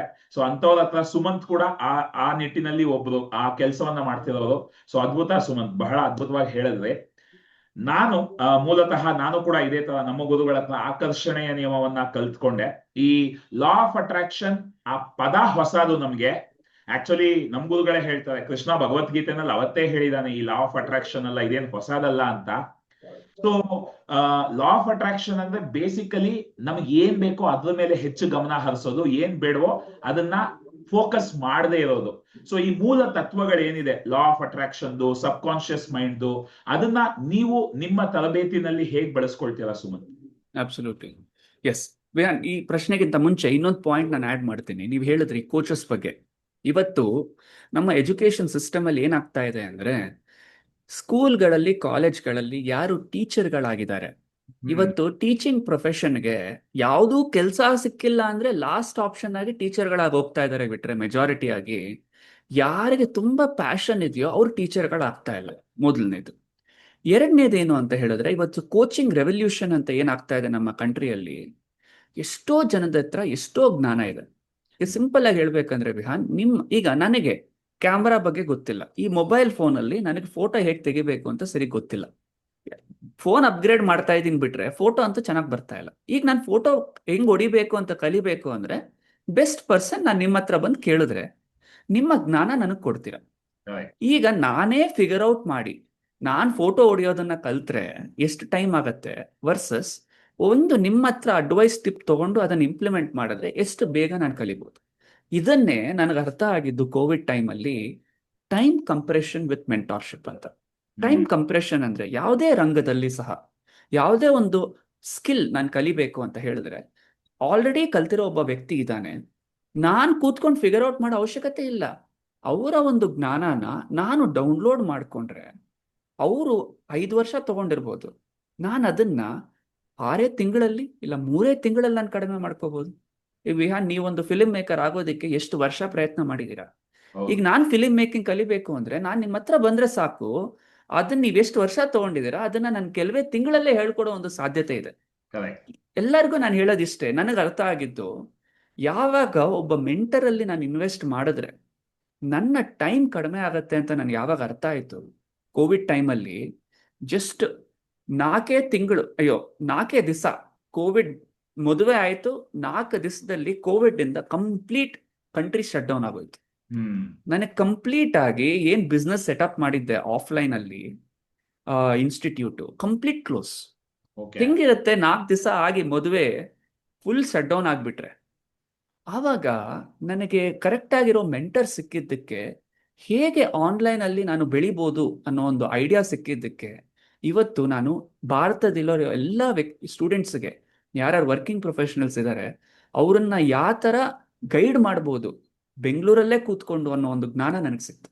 ಇದೇ ತರಾನೇ ಇಲ್ಲಿ ನಾನು ಹೇಳೋದಕ್ಕೆ ಇಷ್ಟಪಡೋ ಪಾಯಿಂಟ್ ಏನು ಅಂದ್ರೆ, ನಿಮ್ಮ ಲೈಫಲ್ಲಿ ನಿಮ್ಮ ಚಾಲೆಂಜಸ್ ಇರುತ್ತೆ. ಕೆರಿಯರ್ ಅಲ್ಲಿರ್ಬೋದು, ಆರೋಗ್ಯದಲ್ಲಿರ್ಬೋದು, ಬಾಂಧವ್ಯಗಳಲ್ಲಿರ್ಬೋದು. ನೀವು ಯಾರ ಅಂಗದಲ್ಲಿ ನೀವು ಮಿಸ್ ಆಗ್ತಾ ಇದೆ ನಿಮ್ಮ ಪರ್ಸೆಂಟೇಜ್, ಅದಕ್ಕೆ ಬೇಕಾಗಿರೋ ಕರೆಕ್ಟ್ ಮೆಂಟರ್ ನಿಮಗೆ ಸಿಕ್ಕಿದ್ರೆ ನೀವು ನೆಕ್ಸ್ಟ್ ಲೆವೆಲ್ ಬೆಳಿತೀರ. ಇಲ್ಲಿ ನಾನು ಹೇಳಕ್ ಇಷ್ಟಪಡೋದು, ಯಾವಾಗ ನಿಮಗೆ ಮೆಂಟರ್ ಸಿಗ್ತಾರೆ ಅಂದ್ರೆ ನೀವು ಯಾವಾಗ ಅದರ ಆಲೋಚನೆ ಮಾಡ್ತೀರಾ ಅಂತ. ಸೊ ಲಾ ಆಫ್ ಅಟ್ರಾಕ್ಷನ್ ಅನ್ನೋ ವಿಷಯಕ್ಕೆ ಬಂದಾಗ, ಲಾ ಆಫ್ ಅಟ್ರಾಕ್ಷನ್ ಅನ್ನೋದು ನಿಮ್ಮ ವಿಷನ್ ಪ್ರಕಾರ ಬಿಲ್ಡ್ ಆಗತ್ತೆ. ನಿಮ್ಮ ವಿಷನ್ ಏನು? ಈಗ ಫಾರ್ ಎಕ್ಸಾಂಪಲ್ ನಾನು ನಿಮ್ಗೆಲ್ಲ ಕೇಳಿದ್ರೆ, ವಿಹಾನ್, ನಿಮ್ಗೆ ಕೇಳಿದಾಗ ಬ್ರೇಕ್ಫಾಸ್ಟ್ ಏನ್ ಮಾಡಿದ್ರಿ ಇವತ್ತು ಅಂತ ಕೇಳಿದ್ರೆ ನಿಮ್ ಮನ್ಸಿಗೆ ಒಂದು ಪಿಕ್ಚರ್ ಬರುತ್ತೆ. ಆ ಪಿಕ್ಚರ್ನ ನೀವು ಎಕ್ಸ್ಪ್ಲೈನ್ ಮಾಡ್ತೀರಾ ನನಗೆ, ಹೌದಾ? ನಾವು what does are you successful ಅಂತ ನಾನು ಪ್ರಶ್ನೆ ಕೇಳಿದ್ರೆ, ನೀವು ಸಕ್ಸಸ್ಫುಲ್ ಆಗಿದ್ದೀರಾ ಅಂತ ಪ್ರಶ್ನೆ ಕೇಳಿದ್ರೆ ನಿಮ್ ಮೈಂಡ್ಗೆ ಒಂದು ಪಿಕ್ಚರ್ ಬರಬೇಕು. ಆ ಪಿಕ್ಚರ್ ಬರ್ತಿಲ್ಲ ಅಂದ್ರೆ ನಿಮಗೆ ವಿಷನ್ ಬಗ್ಗೆ ಕ್ಲಾರಿಟಿನೇ ಇಲ್ಲ. ಸೊ ನಿಮಗೆ ವಿಷನ್ ಬಗ್ಗೆ ಕ್ಲಾರಿಟಿನೇ ಇಲ್ಲ ಅಂದ್ರೆ ನಿಮ್ ಮೈಂಡ್ ಏನನ್ನ ಹುಡುಕತ್ತೆ? ಇವಾಗ ಒಂದು ಶೋರೂಮ್ಗೆ ಹೋಗಿ ನಾನು ಕಾರ್ ನೋಡ್ಕೊಂಡ್ ಬಂದೆ, ಇಲ್ಲ ಒಂದು ಕಾರ್ ತಗೊಂಡ್ರೆ ರೋಡ್ಗಳಲ್ಲಿ ಬರೀ ಅದೇ ಕಾರೇ ಕಾಣಿಸ್ತಾ ಹೋಗುತ್ತೆ. ಏನಕ್ಕೆ? ನನಗೆ ಅಟೆನ್ಷನ್ ಪೇ ಮಾಡಿದೆ, ಆ ಕಾರ್ ನಂಗೆ ಬೇಕು ಅಂತ ನನಗೆ ಅದೇ ಕಾಣಿಸ್ತಾ ಹೋಯ್ತು. ಇದೇ ತರಾನೇ ಲಾ ಆಫ್ ಅಟ್ರಾಕ್ಷನ್ ಕೂಡ ನನ್ನ ಅಂಡರ್ಸ್ಟ್ಯಾಂಡಿಂಗ್ ಅಲ್ಲಿ ಈಗ ವರ್ಕ್ ಆಗತ್ತೆ ಅಂತ. ಯಾವಾಗ ನಿಮ್ಮ ಒಂದು ವಿಷನ್ ಬೋರ್ಡ್ ಮಾಡ್ತೀರಾ, ನಿಮ್ಮ ಲೈಫ್ಗೆ ಅನ್ನೋ ಒಂದು ವಿಷನ್ ರಿವರ್ಸ್ ಮಾಡ್ಕೊಳ್ಳಿ. ನಿಮ್ಗೆ ಲೈಫಲ್ಲಿ ಇರೋ ಎಲ್ಲ ಹಣ, ಅವಕಾಶ ಇದ್ರೆ ನಿಮ್ ಲೈಫಲ್ಲಿ ಏನ್ ಬೇಕು ನಿಮಗೆ, ಅದರದಾದ ಒಂದು ವಿಷನ್ ಬೋರ್ಡ್ ನೀವು ಮಾಡ್ಕೊಂಡ್ರೆ, ಆರೋಗ್ಯದಲ್ಲಿ ಯಾವ ತರ ವಿಷನ್ ಇರಬೇಕು, ಕೆರಿಯರ್ ಅಲ್ಲಿ ಯಾವ ತರ ವಿಷನ್ ಇರಬೇಕು, ಬಾಂಧವ್ಯಗಳಲ್ಲಿ ಯಾವ ತರ ವಿಷನ್ ಇರಬೇಕು, ಮತ್ತೆ ಕೊಡುಗೆಯಲ್ಲಿ ಯಾವ ತರ ವಿಷನ್ ಇರಬೇಕು, ಆ ತರ ನೀವು ಮಾಡ್ಕೊಂಡ್ರೆ ಒಂದು ವಿಷನ್ ಬೋರ್ಡ್ ಅಂತ ವಿಹಾನ್, ಆವಾಗ ನಾನು ಪ್ರತಿ ದಿವಸ ಅದನ್ನ ನೋಡ್ತಿದ್ದಾಗ, ಆಚೆ ಹೋದಾಗ ನನ್ನ ಮೈಂಡ್ ಆಟೋಮ್ಯಾಟಿಕ್ ಆಗಿ ಅದಕ್ಕೆ ಬೇಕಾಗಿರೋ ಒಂದು ದಾರಿಗಳನ್ನ ಹುಡುಕ್ತಾ ಹೋಗುತ್ತೆ. ಓಕೆ, ಇದಕ್ಕೊಂದು ಇನ್ನೊಂದು ಉದಾಹರಣೆ ಕೊಡ್ತೀನಿ ವಿಹಾನ್. ಇಲ್ಲಿ ಯಾವತ್ತಾದ್ರೂ ನೀವು ನಿಮ್ಮ ಸ್ನೇಹಿತರು, ಇಲ್ಲ ನೀವು ಬೆಳಗ್ಗೆ ಏಳಲ್ಲ ಅನ್ಕೊಳ್ಳಿ ಬೇಗ, ನಿಮ್ಮ ಸ್ನೇಹಿತರು ಇಲ್ಲ ಅಂತ ಹೇಳಿದ್ರೆ ನಿಮ್ಮ ಕುಟುಂಬದವರು ಹೇಳ್ತಾರೆ ಅನ್ಕೊಳ್ಳಿ, ಇವತ್ತು ನಿಮ್ಮ ಫೇವ್ರೆಟ್ ಡೆಸ್ಟಿನೇಷನ್ಗೆ ಹೋಗ್ತಾ ಇದ್ದೀವಿ, ಆದರೆ ಬಸ್ಸು 3 ಗಂಟೆಗೆ ಬರುತ್ತಂತೆ ಅಂತ ಹೇಳಿದ್ರೆ, ನೀವು ಸೂಪರ್ ಎಕ್ಸೈಟ್ ಆಗ್ಬಿಟ್ಟಿದ್ರೆ ನೀವು ಆಕ್ಚುಲ್ ಆಗಿ ಅಲಾರಾಮ್ಗಿಂತ ಮುಂಚೆ ಎದ್ದು ಕೂತ್ಕೊಂಡ್ಬಿಡ್ತೀರಾ. ಏನಕ್ಕೆ ಅಂದ್ರೆ ನಿಮ್ಮ ಮೈಂಡ್ಗೆ ಅದರದೇ ಆದ ಒಂದು ಮೈಂಡ್ ಇದೆ. ಯಾವತ್ತು ಅದಕ್ಕೆ ಪ್ಲೆಷರ್ ಸಿಗತ್ತೆ ಅಂತ ಅರ್ಥ ಆಗತ್ತೆ, ಆಟೋಮ್ಯಾಟಿಕ್ ಆಗಿ ಅದಕ್ಕೆ ಬೇಕಾಗಿರೋ ಕೆಲಸ ಮಾಡತ್ತೆ. ಸೊ ಸಿಮಿಲರ್ ಆಗಿ ಲೈಫಲ್ಲೂ ಅಷ್ಟೇ, ನೀವು ಎಂಡ್ ಗೋಲ್ ಹಾಕೋಬೇಕು. ನಾನು ನಮ್ಮ ಸ್ಟೂಡೆಂಟ್ಸ್ಗೆ ಏನು ಹೇಳ್ತೀನಿ ಅಂತ, what do you expect out of your career ಅಂತ ಪ್ರಶ್ನೆ ಕೇಳ್ತೀನಿ. ಆ ಪದ ಏನ್ ಬರುತ್ತೆ ಅದನ್ನ ಫಸ್ಟ್ ಮುಂದೆ ಹಾಕೊಳ್ಳಿ, ಆ ಪದಕ್ಕೆ ರಿವರ್ಸ್ ಇಂಜಿನಿಯರ್ ಮಾಡಿ. ಎಷ್ಟೋ ದಾರಿಗಳಿದೆ ಅಲ್ಲಿಗೆ ಸೇರೋದಕ್ಕೆ. ನಿಮ್ ಪ್ರಕಾರ IAS ಮಾಡಿದ್ರೆ, UPSC ಮಾಡಿದ್ರೆ ಅದು ಸಿಗತ್ತೆ ಅಂತ ನಿಮಗೆ ಕ್ಲಾರಿಟಿ ಸಿಕ್ಕಿದ್ರೆ, ನಿಮ್ಮ ಮೈಂಡ್ ಆಟೋಮ್ಯಾಟಿಕ್ ಆಗಿ ಅದಕ್ಕೆ ಬೇಕಾಗಿರೋ ಕೋಚ್ಗಳನ್ನ, ಆಪರ್ಚುನಿಟಿಗಳನ್ನ, ಎಫರ್ಟ್ಗಳನ್ನ ಎಲ್ಲೆಲ್ಲಿ ಹಾಕ್ಬೇಕು ಅಂತ ಹುಡುಕೊಂಡು ಹೋಗುತ್ತೆ. ಆಗ ನಿಮಗೆ ಕೋಚ್ ಸಿಗ್ತಾರೆ, ಆ ಕೋಚ್ನ ಉಪಯೋಗಿಸ್ಕೊಂಡ್ರೆ ನೀವು ಆಟೋಮ್ಯಾಟಿಕ್ ಆಗಿ ಅದನ್ನ ರೀಚ್ ಆಗ್ತೀರಿ. ಸೊ ನೀವು ಪ್ರತಿಯೊಂದು ವಿಷಯದಲ್ಲೂ ಸಹ ಲಾ ಆಫ್ ಅಟ್ರಾಕ್ಷನ್ ಮ್ಯಾನಿಫೆಸ್ಟೇಷನ್ ಮಾಡೋದು ಹೆಂಗೆ ಅಂದ್ರೆ, ಕ್ಲಾರಿಟಿ ಯಾವಾಗ ಸಿಗತ್ತೆ ಆಟೋಮ್ಯಾಟಿಕ್ ಆಗಿ ಅದು ಅಚೀವ್ ಆಗ್ತಾ ಹೋಗುತ್ತೆ. ಇದು ನಾನು ಹೇಳಕ್ಕೆ ಅದ್ಭುತ. ಗೆಳೆಯರೆ, ನಿಮಗೆ ಏನಾದ್ರೂ ಪ್ರಶ್ನೆ ಇದ್ರು ನಿರ್ದಿಷ್ಟವಾಗಿ ನಾನು ಇದನ್ನ ಸುಮಂತ್ ಅವ್ರನ್ನ ಕೇಳಬೇಕು ಅಂತಿದ್ರೆ ನೀವು ಚಾಟ್ ಬಾಕ್ಸ್ ಅಲ್ಲಿ ಹಾಕ್ಬೋದು. ಕೊನೆಯಲ್ಲಿ ಒಂದು 10 ನಿಮಿಷ ನಾನು ಅದನ್ನ ಕೇಳ್ತೀನಿ. ಸೊ ಸುಮಂತ್ ಬಹಳ ಅದ್ಭುತವಾಗಿ ಹೇಳಿದ್ರಿ. ಏನು ಅಂದ್ರೆ, ನನ್ಗೆ ಏನ್ ಬೇಕು ಅಂತಾನೆ ಗೊತ್ತಿಲ್ಲ ಅಂದ್ರೆ, ನಾನ್ ಗಾಡಿ ತಗೊಂಡ್ ಹೋಗ್ತಾ ಇದ್ದೀನಿ, ಎಲ್ಲಿ ಹೋಗ್ಬೇಕು ಅಂತಾನೆ ಗೊತ್ತಿಲ್ಲ ಅಂದ್ರೆ ಪೆಟ್ರೋಲ್ ವೇಸ್ಟ್ ಆಗುತ್ತೆ. ಸುಮ್ನೆ ಸುತ್ತಾ ಇರ್ತೀವಿ, ನಾನ್ ಮಜಾ ಮಾಡ್ತಾ ಇದ್ದೀನಿ ಅಂತ ಹೇಳ್ಬೋದು. ಆದ್ರೆ ಒಂದು ಕಡೆ ಹೋದ್ರೆ ಅದರಲ್ಲಿ ಇನ್ನೂ ಮಜಾ ಇರುತ್ತೆ, ಅದ್ರಲ್ಲಿ ಇನ್ನೂ ಒಂದು ಸಂತೋಷ ಇರುತ್ತೆ. ಯಾಕಂದ್ರೆ ಎಲ್ಲಿ ಹೋಗ್ತಿದೀವಿ ಅಂತ ನಮಗೆ ಆ ನಿರ್ದಿಷ್ಟವಾಗಿ ಗೊತ್ತಿದ್ದಾಗ ಪ್ರಕೃತಿ ಅದಕ್ಕೆ ದಾರಿಗಳನ್ನ ಹುಡುಕೊಡುತ್ತೆ, ಕಳೆದೋಗೋ ಸಾಧ್ಯತೆಗಳು ಕಡಿಮೆ ಆಗುತ್ತೆ, ಮತ್ತೆ ಕೂಲಂಕುಷವಾಗಿ ಹೋಗಿ ಸೇರ್ತೀವಿ. ಸುಮ್ನೆ ಹೋಗ್ತೀನಿ ಅಂತ ಹೋದಾಗ ಏನ್ ಬೇಕಾದ್ರೂ ಆಗ್ಬೋದು, ಹೇಗ್ ಬೇಕಾದ್ರೂ ದಾರಿ ತಪ್ಪಬಹುದು, ಸಮಸ್ಯೆಗಳು ಎದುರಾಗ್ಬೋದು. ಸೊ ಸುಲಭವಾಗಿ ಹೋಗಿ ತಲುಪೋದಕ್ಕೆ ಈ ಆಕರ್ಷಣೆಯ ನಿಯಮದ ತತ್ವಗಳನ್ನ ಅರ್ಥ ಮಾಡ್ಕೊಳ್ಳೋದು ಬಹಳ ಸಹಾಯ ಆಗುತ್ತೆ. ಯಾಕಂದ್ರೆ ಇವತ್ತು ಆಕರ್ಷಣೆಯ ನಿಯಮ ನಮಗ್ ಗೊತ್ತಿಲ್ಲ ಅಂದ್ರೆ ಅದ್ ಕೆಲಸ ಮಾಡಲ್ಲ ಅಂತಲ್ಲ, ಪ್ರತಿ ಕ್ಷಣ ಅದ್ ಕೆಲಸ ಮಾಡ್ತಿರುತ್ತೆ. ಆದ್ರೆ ಎಲ್ಲಿ ಹೋಗ್ಬೇಕು, ಏನ್ ಮಾಡ್ಬೇಕು ಅಂತ ಗೊತ್ತಿಲ್ಲದೆ ಜನ ಬಾಳ್ತಿರೋದ್ರಿಂದ ಸಮಯ ತನ್ನಷ್ಟಕ್ಕೆ ತಾನೇ ಸಮಯ ಅವ್ರ ಕೈ ಬಿಟ್ಟು ಹೋಗ್ತಾನೇ ಇದೆ.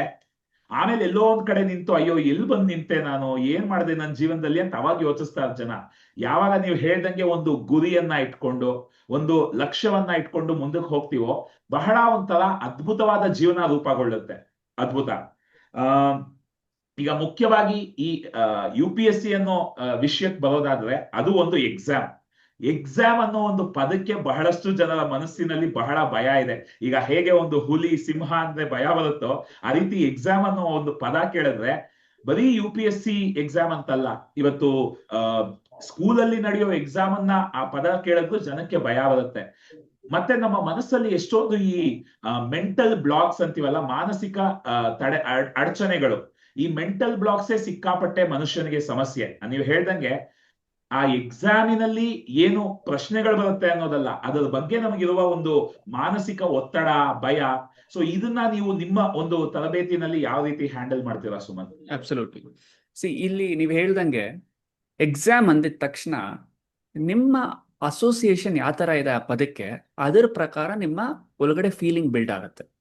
ಚಿಕ್ಕ ವಯಸ್ಸಿಂದ ಎಕ್ಸಾಮ್ ಅಂದಿದ ತಕ್ಷಣ ನಿಮ್ ಮನ್ಸಿಗೆ ಏನ್ ಬರುತ್ತೆ, ಅಯ್ಯೋ ಎಷ್ಟು ಪುಸ್ತಕ ಓದ್ಬೇಕೋ, ಎಷ್ಟು ಗಂಟೆ ಓದ್ಬೇಕೋ, ಇಲ್ಲ ನಮ್ಮ ಪೇರೆಂಟ್ಸ್ ಏನಂತಾರೋ ಅದೇ ಮನ್ಸಿಗೆ ಬರುತ್ತೆ, ಹೌದಾ? ಅದನ್ನೇ ಎಕ್ಸಾಮ್ ಅನ್ನೋ ಜಾಗದಲ್ಲಿ ಆಟ ಅಂತ ಹಾಕೊಳ್ಳಿ. ಆಗೇನ್ ಬರುತ್ತೆ ನಿಮ್ಮ ಮನ್ಸಿಗೆ? ಓ, ನನ್ನ ಅಪೋನೆಂಟ್ ಯಾರು, ನಾನು ಹೇಗೆ ಗೆಲ್ಬೋದು ಅಂತ ನೀವು ಆಲೋಚನೆ ಮಾಡಕ್ ಸ್ಟಾರ್ಟ್ ಮಾಡ್ತೀರ. ಸೊ ನಾನು ಅದೇ ನಮ್ಮ ಸ್ಟೂಡೆಂಟ್ಸ್ ಕೇಳೋದನ್ನ, ನೀವು ಇದನ್ನ ಎಕ್ಸಾಮ್ ತರ ನೋಡಬೇಡಿ, ಒಂದು ಆಟದ ತರ ನೋಡಿ. ಈ ಆಟದಲ್ಲಿ ನಾನು ಆಗ್ಲೇ ಹೇಳ್ದಂಗೆ ಒಬ್ಬ ಅಪೋನೆಂಟ್ ಇದ್ದಾನೆ, ಅವನನ್ನ ಸೋಲ್ಸೋದೇ ನಿಮ್ಮ ಗುರಿ, ಅವನನ್ನ ಅರ್ಥ ಮಾಡ್ಕೊಳ್ಳೋದೇ ನಿಮ್ಮ ಗುರಿ. ಅವನನ್ನ ಅರ್ಥ ಮಾಡ್ಕೊಳ್ಳೋದಕ್ಕೆ ನೀವೇನು ಆಕ್ಷನ್ ತಗೋಬಹುದು ಅಂತ ನೀವು ಯಾವಾಗ ನೋಡ್ತೀರಾ, ಆಟೋಮ್ಯಾಟಿಕ್ ಆಗಿ ನಿಮ್ಮ ಪ್ರಿಪರೇಷನ್ ಅಪ್ರೋಚ್, ನಿಮ್ಮ ಸ್ಟ್ರಾಟಜಿ ಎಲ್ಲ ಕೂಡ ಅವ್ರ ಪ್ರಕಾರ ಬಿಲ್ಡ್ ಆಗುತ್ತೆ. ಆ ಚೇಂಜ್ ಮೈಂಡ್ ಸೆಟ್ ವಿಹಾನ್ ನಾನು ಇಲ್ಲಿ ಕೊಡೋದು. ನೀವು ಯಾವಾಗ ಆಟದ ತರ ನೋಡಿ, ಆಮೇಲೆ ಪ್ರೀವಿಯಸ್ ಇಯರ್ ಕ್ವೆಶನ್ಸ್ ನ ನೀವು ವರ್ಕ್ ಮಾಡಿ, ಅದಕ್ಕೆ ಬೇಕಾಗಿರೋ ಕಂಟೆಂಟ್ ನ ಬಿಲ್ಡ್ ಮಾಡಿ, ಅದು ನೀವು ಆಟೋಮ್ಯಾಟಿಕ್ ಆಗಿ ಕ್ಲಿಯರ್ ಆಗ್ತೀರಾ ಅಂತ ನಾನು ಹೇಳ್ಕೊಡೋದು. Super super. ಇಲ್ಲಿ ನನ್ನ ಒಂದು ಕ್ಯೂರಿಯಾಸಿಟಿ, ಇದು ಕುತೂಹಲ ಏನು ಅಂದ್ರೆ, ನಾನೊಬ್ಬ ಇಂಜಿನಿಯರ್, ಮೂಲತಃ ಇಂಜಿನಿಯರ್. ಸೊ ಇಂಜಿನಿಯರಿಂಗ್ ಅಂತ ಬಂದಾಗ ನಾವು ಸಣ್ಣ ವಯಸ್ಸಿಂದ ಮಾಡ್ಕೊಂಡು ಬಂದಿರ್ತೀವಿ ಈ ಒಂದು ವಿಷಯವನ್ನ. ಏನು ಅಂದ್ರೆ, ಕೊನೆಗೆ ಎಕ್ಸಾಮ್ ಬರೋ ತನಕ ಆಟ ಆಡ್ಕೊಂಡು ಇದ್ಬಿಡ್ತೀವಿ, ಎಕ್ಸಾಮ್ ಹತ್ರ ಬಂದಾಗ ಕೂತ್ಕೊಂಡು ಓದ್ತೀವಿ, ಎಕ್ಸಾಮ್ ಕ್ಲಿಯರ್ ಮಾಡ್ಕೊಂಡು ಬರ್ತಾ ಇರ್ತೀವಿ.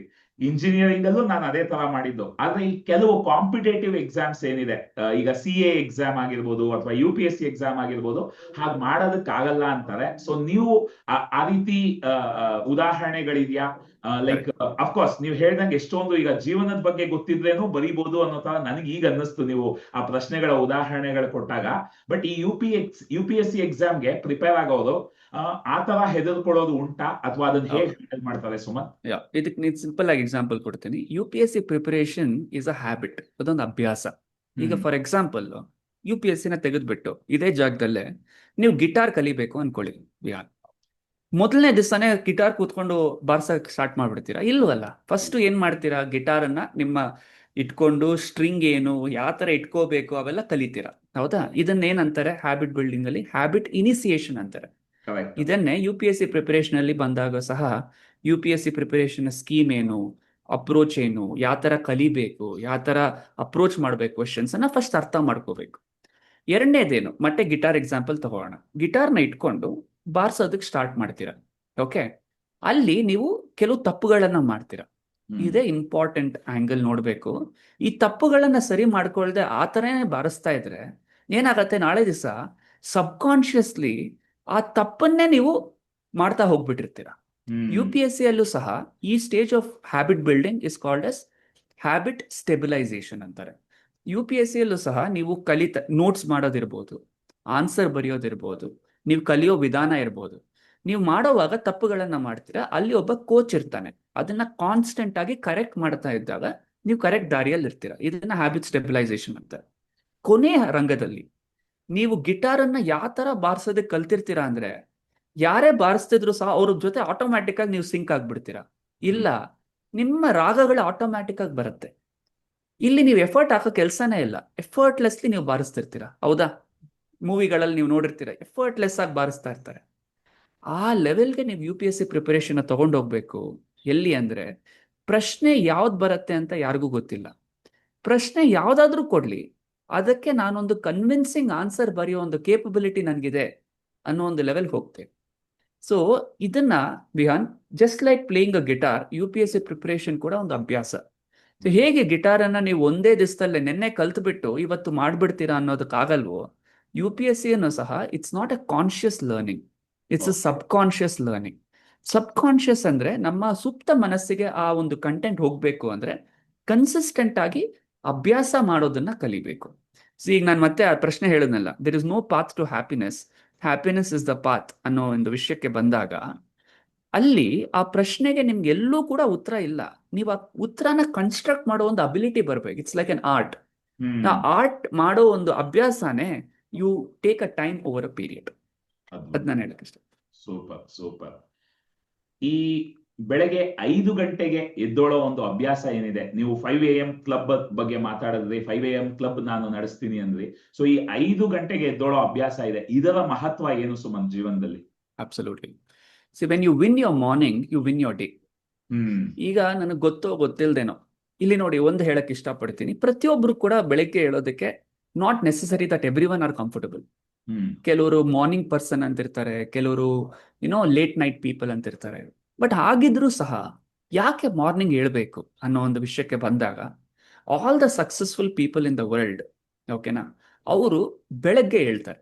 ಏನಕ್ಕೆ ಹೇಳ್ತಾರೆ ಅಂದ್ರೆ, ಮೊದಲನೇದಾಗಿ ಅವ್ರ ಮನಸ್ಸಿಗೆ ಹೇಳೋದೇನು ಅಂದ್ರೆ, ನಾನು ನನ್ನ ದಿನಾನ ನಾನು ಗೆದ್ದಿದ್ದೀನಿ, ನಾನು ನನ್ನ ಮನಸ್ಸನ್ನ ಗೆದ್ದಿದ್ದೀನಿ ಅನ್ನೋ ಒಂದು ರೀಟ್ರೇಷನ್ ಅವ್ರ ಮನಸ್ಸಿಗೆ ಹೇಳೋ ಒಂದು ವಿಧಾನ, ಒಂದು ನಂಬರ್ ಒನ್. ಎರಡನೇದು, ಪ್ರಪಂಚಕ್ಕಿಂತ ಮುಂಚೆ ನೀವು ಎದ್ರೆ ಹ್ಮ್ ನಿಮ್ಮ ದಿನ ಜಾಸ್ತಿ ಇರುತ್ತೆ, ನೀವು ಕೆಲಸ ಮಾಡೋ ಅವಕಾಶ ಜಾಸ್ತಿ ಇರುತ್ತೆ. ಇಲ್ಲಿ ಪ್ರತಿಯೊಬ್ಬರು ಸಹ ಅವರ ದಿನಚರ್ಯದಲ್ಲಿ ಎಫೆಕ್ಟಿವ್ ಆಗಿರಬೇಕು ಅಂದ್ರೆ ಅವ್ರ ಎನರ್ಜಿ ಜಾಸ್ತಿ ಇರಬೇಕು. Time management is not about managing time.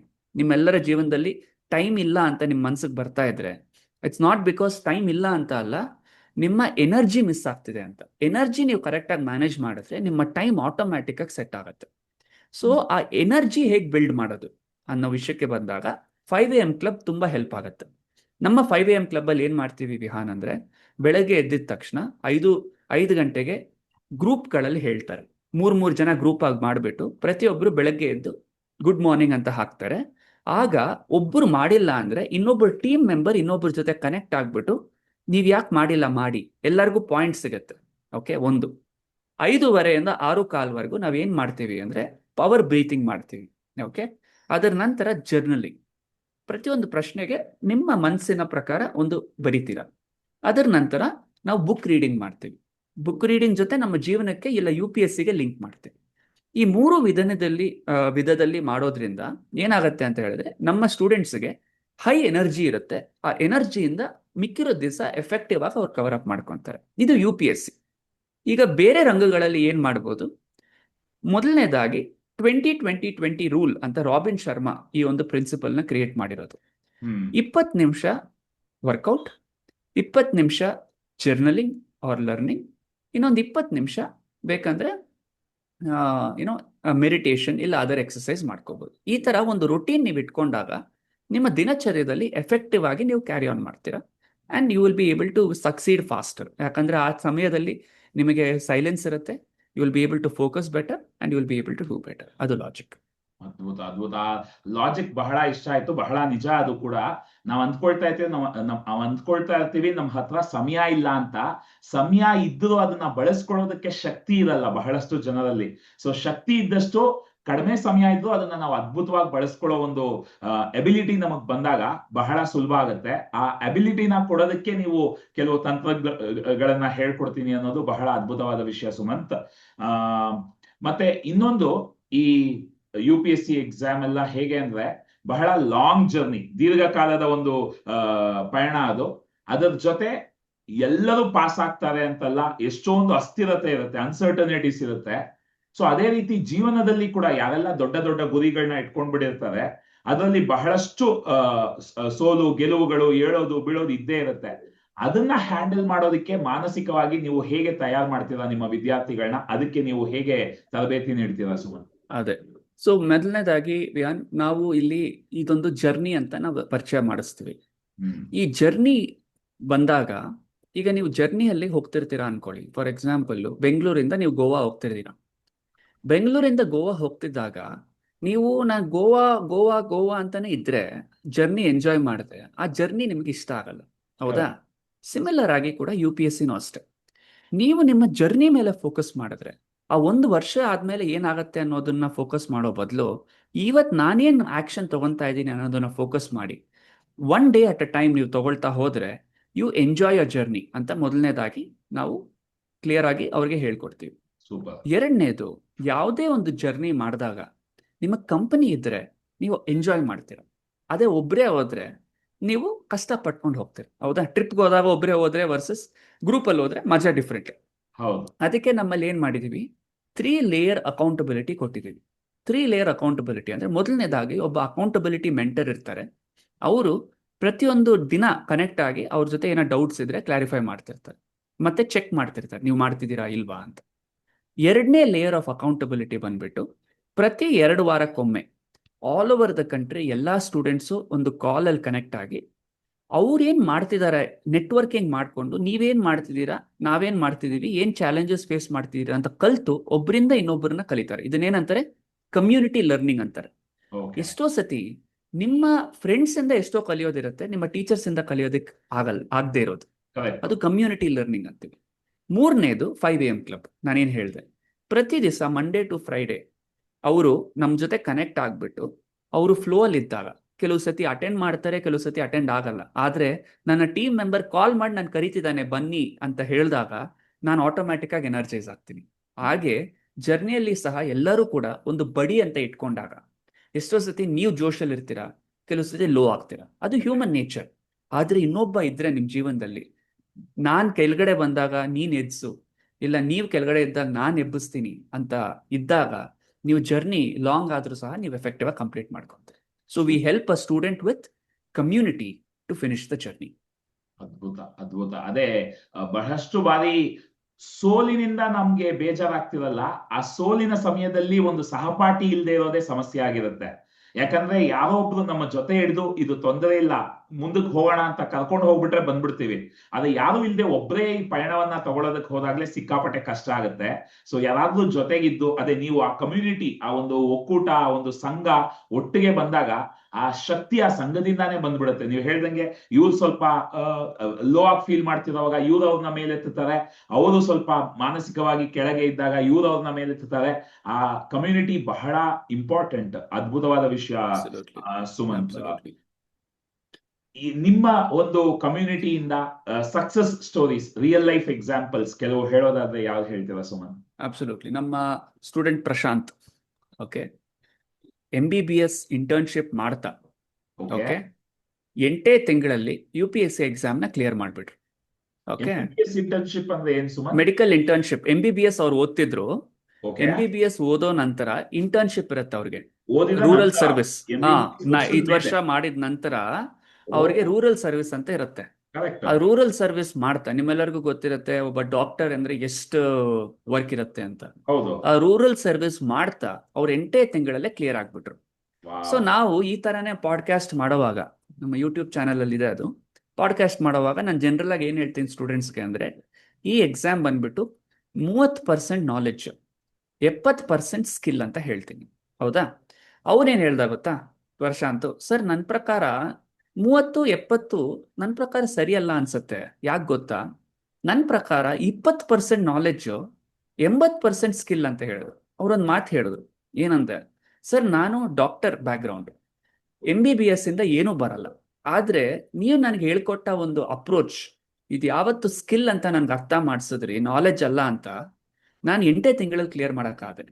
ಇದು ನಾಲೆಡ್ಜ್ ಆಗಿದ್ದಿದ್ರೆ ಈ ಎಕ್ಸಾಮ್ ಅಲ್ಲಿ 4-5 ವರ್ಷದಿಂದ ಯಾರು ಓದ್ತಾ ಇದ್ರು ಅವ್ರ ಮುಂದೆ ನಾನು ಏನೂ ಇಲ್ಲ.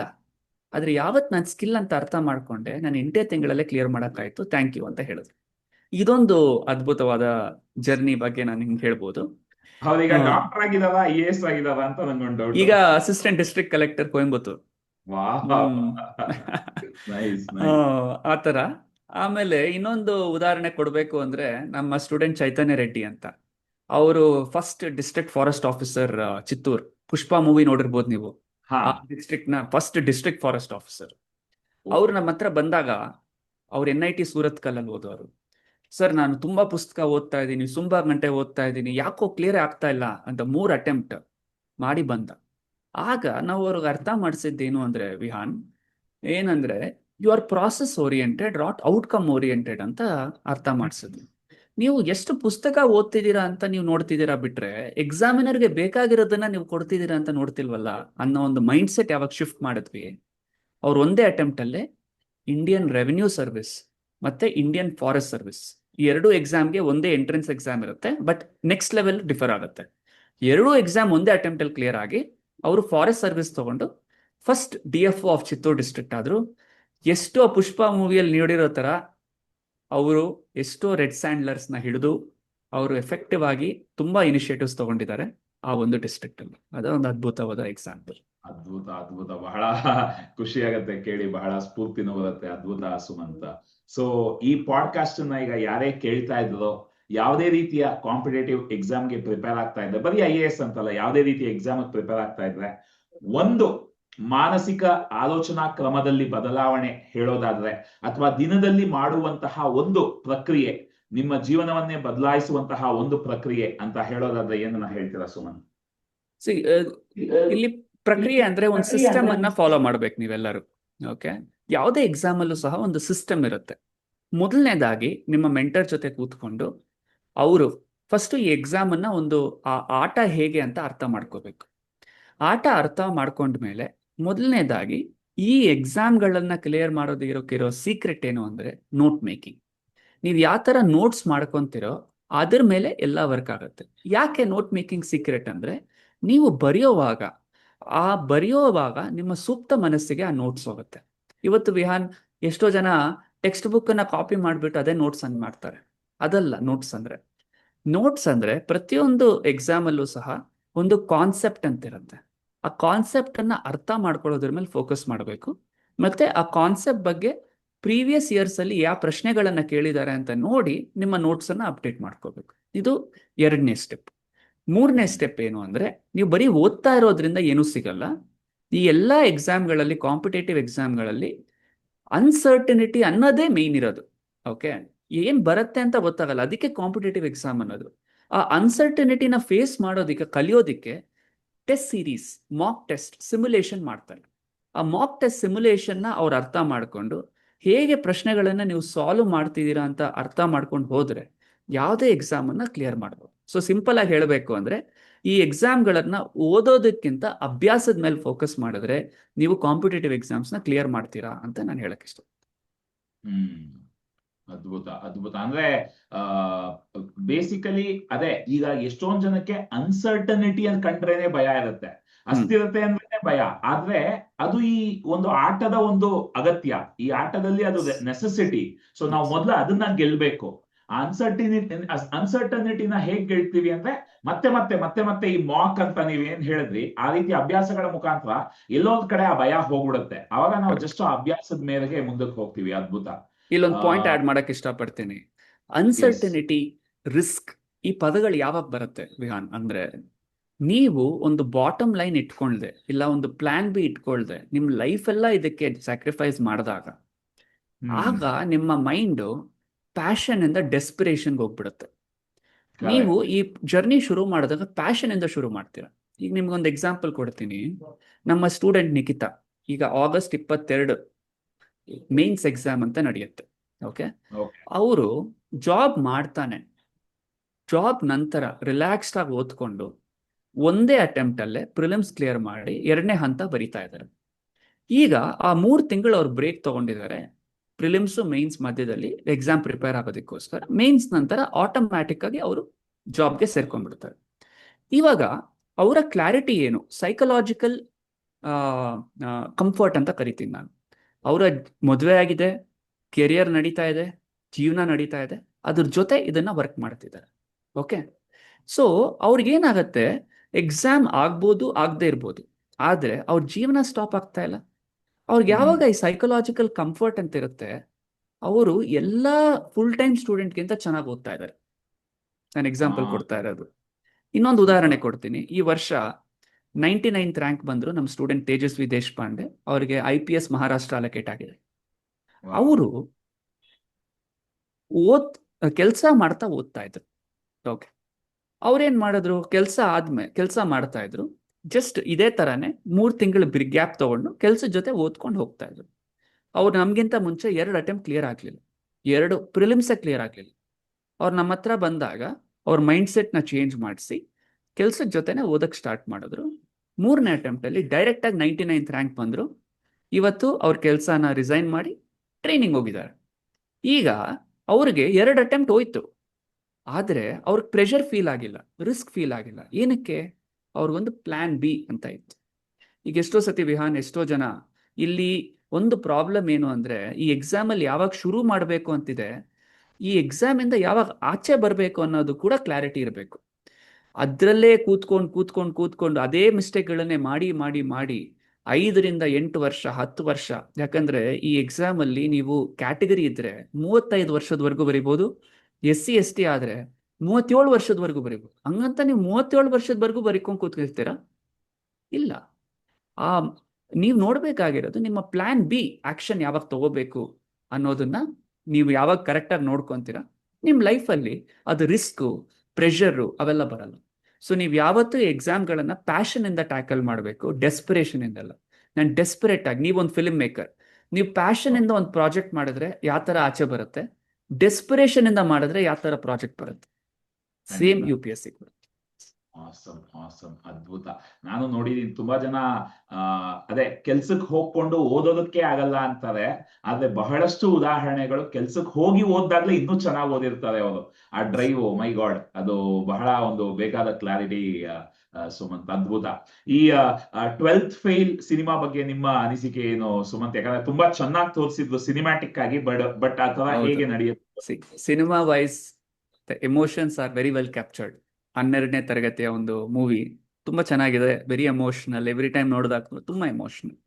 ಆದ್ರೆ ಇಲ್ಲಿ ನಾನು ಹೇಳಕ್ ಇಷ್ಟಪಡೋದೇನಂದ್ರೆ, ಗ್ಲೋರಿಫೈಯಿಂಗ್ ಸ್ಟ್ರಗಲ್ ಅನ್ನೋದೇನಿದೆ, ನೀವೆಲ್ಲದನ್ನು ಸ್ಯಾಕ್ರಿಫೈಸ್ ಮಾಡಿ 5 ರಿಂದ 6 ವರ್ಷ 7 ವರ್ಷ ಸ್ಯಾಕ್ರಿಫೈಸ್ ಮಾಡಿ, ಅಲ್ಲಿ ಮೂವಿಯಲ್ಲಿ 4 ವರ್ಷ ಮನೋಜ್ IPS ಆಗಿದೆ. ಆ ಗ್ಲೋರಿಫೈ ಮಾಡ್ತಾರೆ ನೋಡಿ, ಆ ಸ್ಟ್ರಗಲ್, ಅದು ಬೇಡ ಅಂತ ನಾನು ಹೇಳೋದು. ಓಕೆ, ನೀವು ಸಫರ್ ಆದ್ರೇನೆ ಸಕ್ಸಸ್ ಆಗತ್ತೆ ಅನ್ನೋದು ಯಾರು ಹೇಳಿದ್ದಾರೆ ರೂಲು? ಇಲ್ಲಿ ನಾನು ಹೇಳ್ತೀನಿ, UPSC ಅಲ್ಲಿ ಹಾರ್ಡ್ ವರ್ಕ್ ಮಾಡಬೇಕು ಅಂತ ಹೇಳ್ತಾರೆ, ಆದ್ರೆ ಯಾರು ಹೇಳಲ್ಲ ಏನ್ ಹಾರ್ಡ್ ವರ್ಕ್ ಮಾಡಬೇಕು ಅಂತ. ಪ್ರತಿಯೊಬ್ಬರಿಗೆ ಅವ್ರ ಪ್ರಕಾರನೇ ಒಂದು ಡೆಫಿನಿಷನ್ ಇರುತ್ತೆ ಹಾರ್ಡ್ ವರ್ಕ್ ಅಂದ್ರೆ. ಕೆಲವ್ರಿಗೆ 18 ಅವರ್ ಓದಿದ್ರೇನೆ ಹಾರ್ಡ್ ವರ್ಕ್ ಅಂತ, ಕೆಲವ್ರಿಗೆ ಮಾರ್ಕೆಟ್ ಅಲ್ಲಿರೋ ಎಲ್ಲ ಬುಕ್ಗಳು ಓದಿದ್ರೆ ಹಾರ್ಡ್ ವರ್ಕ್ ಅಂತ, ಕೆಲವ್ರಿಗೆ ನನ್ನ ಫ್ರೆಂಡ್ಸ್ನ, ಫ್ಯಾಮಿಲಿನ, ಫೋನ್ನ ಎಲ್ಲ ಬಿಟ್ಬಿಟ್ರೇನೆ ಹಾರ್ಡ್ ವರ್ಕ್ ಅಂತ. ಒಬ್ಬೊಬ್ಬರಿಗೆ ಒಂದೊಂದು ಡೆಫಿನಿಷನ್ ಇರುತ್ತೆ. ಆದ್ರೆ ಈ ಡೆಫಿನಿಷನ್ಗಳಿಂದ ಸಕ್ಸಸ್ ಬರುತ್ತೆ ಅಂತ ಯಾರನ್ನ ಹೇಳಿದಾರ? ಇಲ್ಲ. ಸೊ ಯಾವುದೇ ಒಂದು ವಿಷಯ ಮಾಡುವಾಗ ಆ ವಿಷಯನ ಅಚೀವ್ ಮಾಡೋದಕ್ಕೆ, ಸಕ್ಸಸ್ ಆಗೋದಕ್ಕೆ ಏನ್ ಮಾಡಬೇಕು ಅಂತ ಅರ್ಥ ಮಾಡ್ಕೊಂಡು ಮುಂದೆ ಹೋಗ್ಬೇಕು. ಬಿಟ್ರೆ ಲೈಫನ್ನ ಸ್ಯಾಕ್ರಿಫೈಸ್ ಮಾಡಿ ನೀವು ನಿಮ್ಮ ಏನೋ ಆ ಒಂದು ಅದ್ಭುತವಾದ ಸಮಯ ಇದೆ ನೋಡಿ, ಆ ಸಮಯನ ನೀವು ಕಂಪ್ಲೀಟ್ ಆಗಿ ಸ್ಯಾಕ್ರಿಫೈಸ್ ಮಾಡಿ ಆಮೇಲೆ ಅಯ್ಯೋ ಮಾಡಬಾರ್ದಿತ್ತಲ್ಲ ಅಂತ ಲೈಫನ್ನ ಮಾಡಬಾರ್ದು. ಇದೇ ನಾನು ನನ್ನ ಲೈಫಲ್ಲಿ ಕಲ್ತಿದ್ದು. ಓಕೆ, ನಿಮ್ಮ ಲೈಫನ್ನ ಎಂಜಾಯ್ ಮಾಡ್ಕೊಂಡು ಅಚೀವ್ ಮಾಡ್ತಾ ಹೋಗಿ. ಓಕೆ, ನೀವೊಂದು ದೊಡ್ಡ ಗೋಲ್ ಇಟ್ಕೊಂಡಿದ್ದೀರಾ, ಆ ಗೋಲನ್ನು ಅಚೀವ್ ಮಾಡೋದಕ್ಕೆ ಏನು ಆಕ್ಷನ್ ತಗೋಬೇಕೋ ಮಾಡಿ, ಖುಷಿಯಿಂದ ಮಾಡಿ. ನಾಳೆ ದಿವಸ ಏನೋ ಮಿಸ್ ಆದ್ರೂ ಸಹ ಒಂದು ರಿಗ್ರೆಟ್ ಇರದೇ ಇರೋ ತರ ಮಾಡಿ. ಅದು ನಾನು ಹೇಳಕ್ ಇಷ್ಟಪಡ್ತೀನಿ ಆ ಮೂವಿ ಬಗ್ಗೆ. Don't glorify struggles, do with fun. ಅದ್ಭುತ. ಅಂದ್ರೆ ಇದೊಂದು ಮನುಷ್ಯನ ಒಂದು ದುರಭ್ಯಾಸ ಅಂತಾನೆ ಹೇಳ್ಬೋದು ಆಕ್ಚುಲಿ. ಯಾವಾಗ್ಲೂ ಏನೇ ಒಂದು ಈ ರೀತಿ ನಮ್ಗೆ ಇಷ್ಟವಾದ ಒಂದು ವಸ್ತುನ ಪಡ್ಕೋಬೇಕಾದ್ರೆ ಏನ್ ಮಾಡ್ಬೇಕು ಅಂತ ಯೋಚಿಸೋದಕ್ಕಿಂತ ಏನ್ ಮಾಡಲ್ಲ ಅನ್ನೋದ್ರ ಬಗ್ಗೆನೆ ಜಾಸ್ತಿ ಮಾತಾಡ್ತಿರ್ತಾರೆ. ಎಲ್ಲವನ್ನು ಮಾಡ್ಕೊಂಡು ಅದನ್ನ ಅಚೀವ್ ಮಾಡ್ಬೋದು ಅನ್ನೋ ಆಲೋಚನೆ ಬರಲ್ಲ. ಅದೇ ನಮ್ಮಲ್ಲಿ ಒಂದು ತ್ಯಾಗ ಮಾಡಿದ್ರೇನೆ ಇನ್ನೊಂದು ಸಿಗೋದು ಅನ್ನೋ ಈ ಆಲೋಚನೆ ನಮ್ಮ ತಲೆನಲ್ಲಿ ಹಾಕ್ಬಿಟ್ಟಿರೋದ್ರಿಂದ ನಾನು ಏನನ್ನ ತ್ಯಾಗ ಮಾಡ್ಬೇಕು ಇದನ್ನ ಪಡ್ಕೋಬೇಕು ಅಂದ್ರೆ ಅದನ್ನೇ ಫಸ್ಟ್ ಯೋಚಿಸ್ತಾರೆ. ಆದ್ರೆ ಸ್ವಲ್ಪ ನಾವು ಬುದ್ಧಿವಂತಿಕೆಯಿಂದ ಕೆಲಸ ಮಾಡಿದ್ರೆ ಎಲ್ಲವನ್ನೂ ಎಂಜಾಯ್ ಮಾಡ್ತಾ ಇದನ್ನು ಪಡ್ಕೋಬಹುದು ಅನ್ನೋದನ್ನ, ಆ ಕ್ಲಾರಿಟಿ ಕೊಡೋದು, ಇದೆಲ್ಲ ಬಹಳ ಅದ್ಭುತವಾದ ವಿಷಯ ಸುಮಂತ್, ಕೊನೆಯದಾಗಿ ನೀವು ಅನ್ಲಾಕ್ ದ ಆಫೀಸರ್ ವಿದಿನ್ ಅಂತ ಒಂದು ಪುಸ್ತಕ ಕೂಡ ಬರೆದಿದ್ದೀರಾ, ಅದ್ರ ಬಗ್ಗೆ ಹೇಳಿದ್ರಿ ಕೂಡ. ಸೊ ಈ ಪುಸ್ತಕವನ್ನ ಓದಿದ್ರೆ, ಈಗ ಅಫ್ಕೋರ್ಸ್ ಅದೊಂದು ಸ್ಟಾರ್ಟಿಂಗ್ ಪಾಯಿಂಟ್ ತರ ಇರುತ್ತೆ ನಿಮ್ಮ ಜೊತೆ ಒಂದು ಪಯಣದಲ್ಲಿ. ಸೊ ಯಾರದನ್ನ ಓದ್ಬೇಕು, ಏನಕ್ಕೆ ಓದ್ಬೇಕು, ಅದರ ಬಗ್ಗೆ ಸ್ವಲ್ಪ, ಅಂದ್ರೆ UPSC ಎಕ್ಸಾಮ್ ಬರೆಯೋದು ಮಾತ್ರ ಓದ್ಬೇಕಾ ಅಥವಾ ಯಾರು ಬೇಕಾದ್ರೂ ಓದ್ಬೋದಾ, ಅದ್ರ ಬಗ್ಗೆ ಸ್ವಲ್ಪ ಹೇಳಿ ಸುಮನ್. ಹೌದು, so unlock the officer within ಅನ್ನೋ ಬುಕ್ ಅಮೆಝಾನ್ ಬೆಸ್ಟ್ ಸೆಲ್ಲರ್ ಕೂಡ ಆಗಿತ್ತು ಕೆಲವು ತಿಂಗಳ ಮುಂಚೆ, ಅಂಡ್ ಇದು ಅಮೆಝಾನ್ ಅಲ್ಲಿ ಕೂಡ ಸಿಗತ್ತೆ. ಈ ಬುಕ್ ಬಂದ್ಬಿಟ್ಟು ಮೇನ್ ಆಗಿ UPSC ಆಸ್ಪಿರೆಂಟ್ಸ್ಗೋಸ್ಕರ ಬರೆದಿರೋ ಒಂದು book.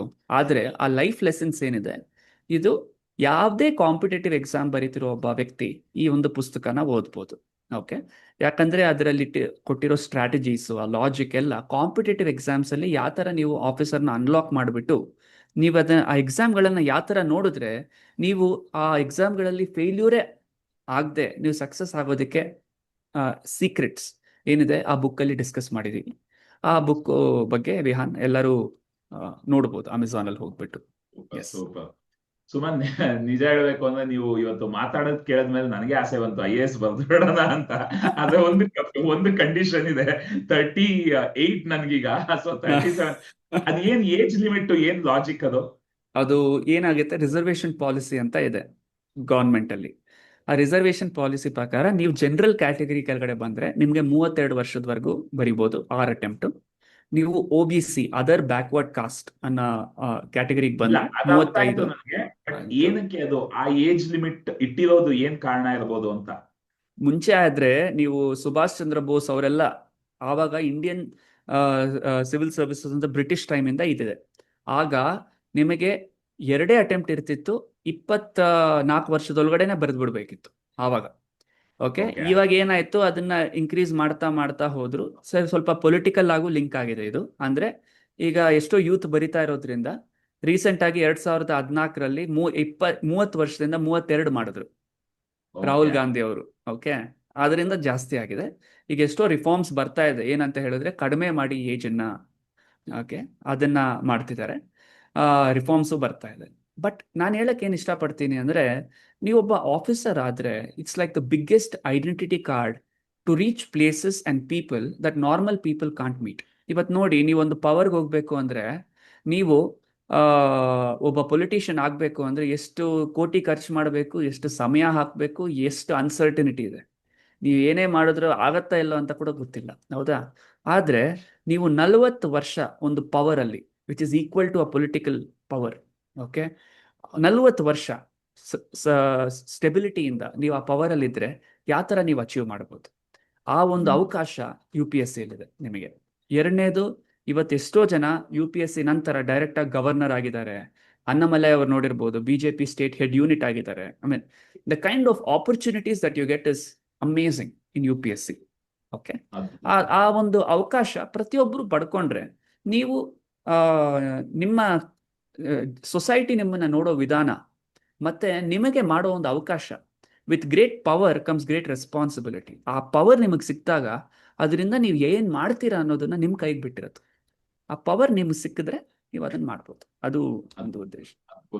I feel every one should attempt once in life this exam. ನಿಮ್ಗೆ ನಿಜವಾಗ್ಲೂ ಆ ಒಂದು ಪರಿಚಯ ಆಗತ್ತೆ ಪವರ್. ಅದ್ಭುತ. ಮತ್ತೆ ಕೊನೆಯದಾಗಿ ಒಂದು ಪ್ರಶ್ನೆ ಸುಮಂತ್, ಈಗ ಇದು ನನಗೆ ಬಹಳ ಇಷ್ಟವಾದ ಪ್ರಶ್ನೆ. ಏನು ಅಂದ್ರೆ, ಒಂದು 10ನೇ ಕ್ಲಾಸ್ ಹುಡುಗ ಇದ್ದಾನೆ, ಅಥವಾ ಇನ್ನೂ 10ನೇ ಕ್ಲಾಸು ಬಂದಿಲ್ದೇ ಇರ್ಬೋದು, ಅವನ್ ತಲೆನಲ್ಲಿ ಯಾವ ಕೆಲ್ಸಕ್ಕೆ ಹೋಗ್ಬೇಕು, ಯಾವ ಜಾಬ್ ತಗೋಬೇಕು, ಏನ್ ಫ್ಯೂಚರ್ ನಾವು ಚೂಸ್ ಮಾಡ್ಬೇಕು ಅಂತ ಐಡಿಯಾ ಇರಲ್ಲ.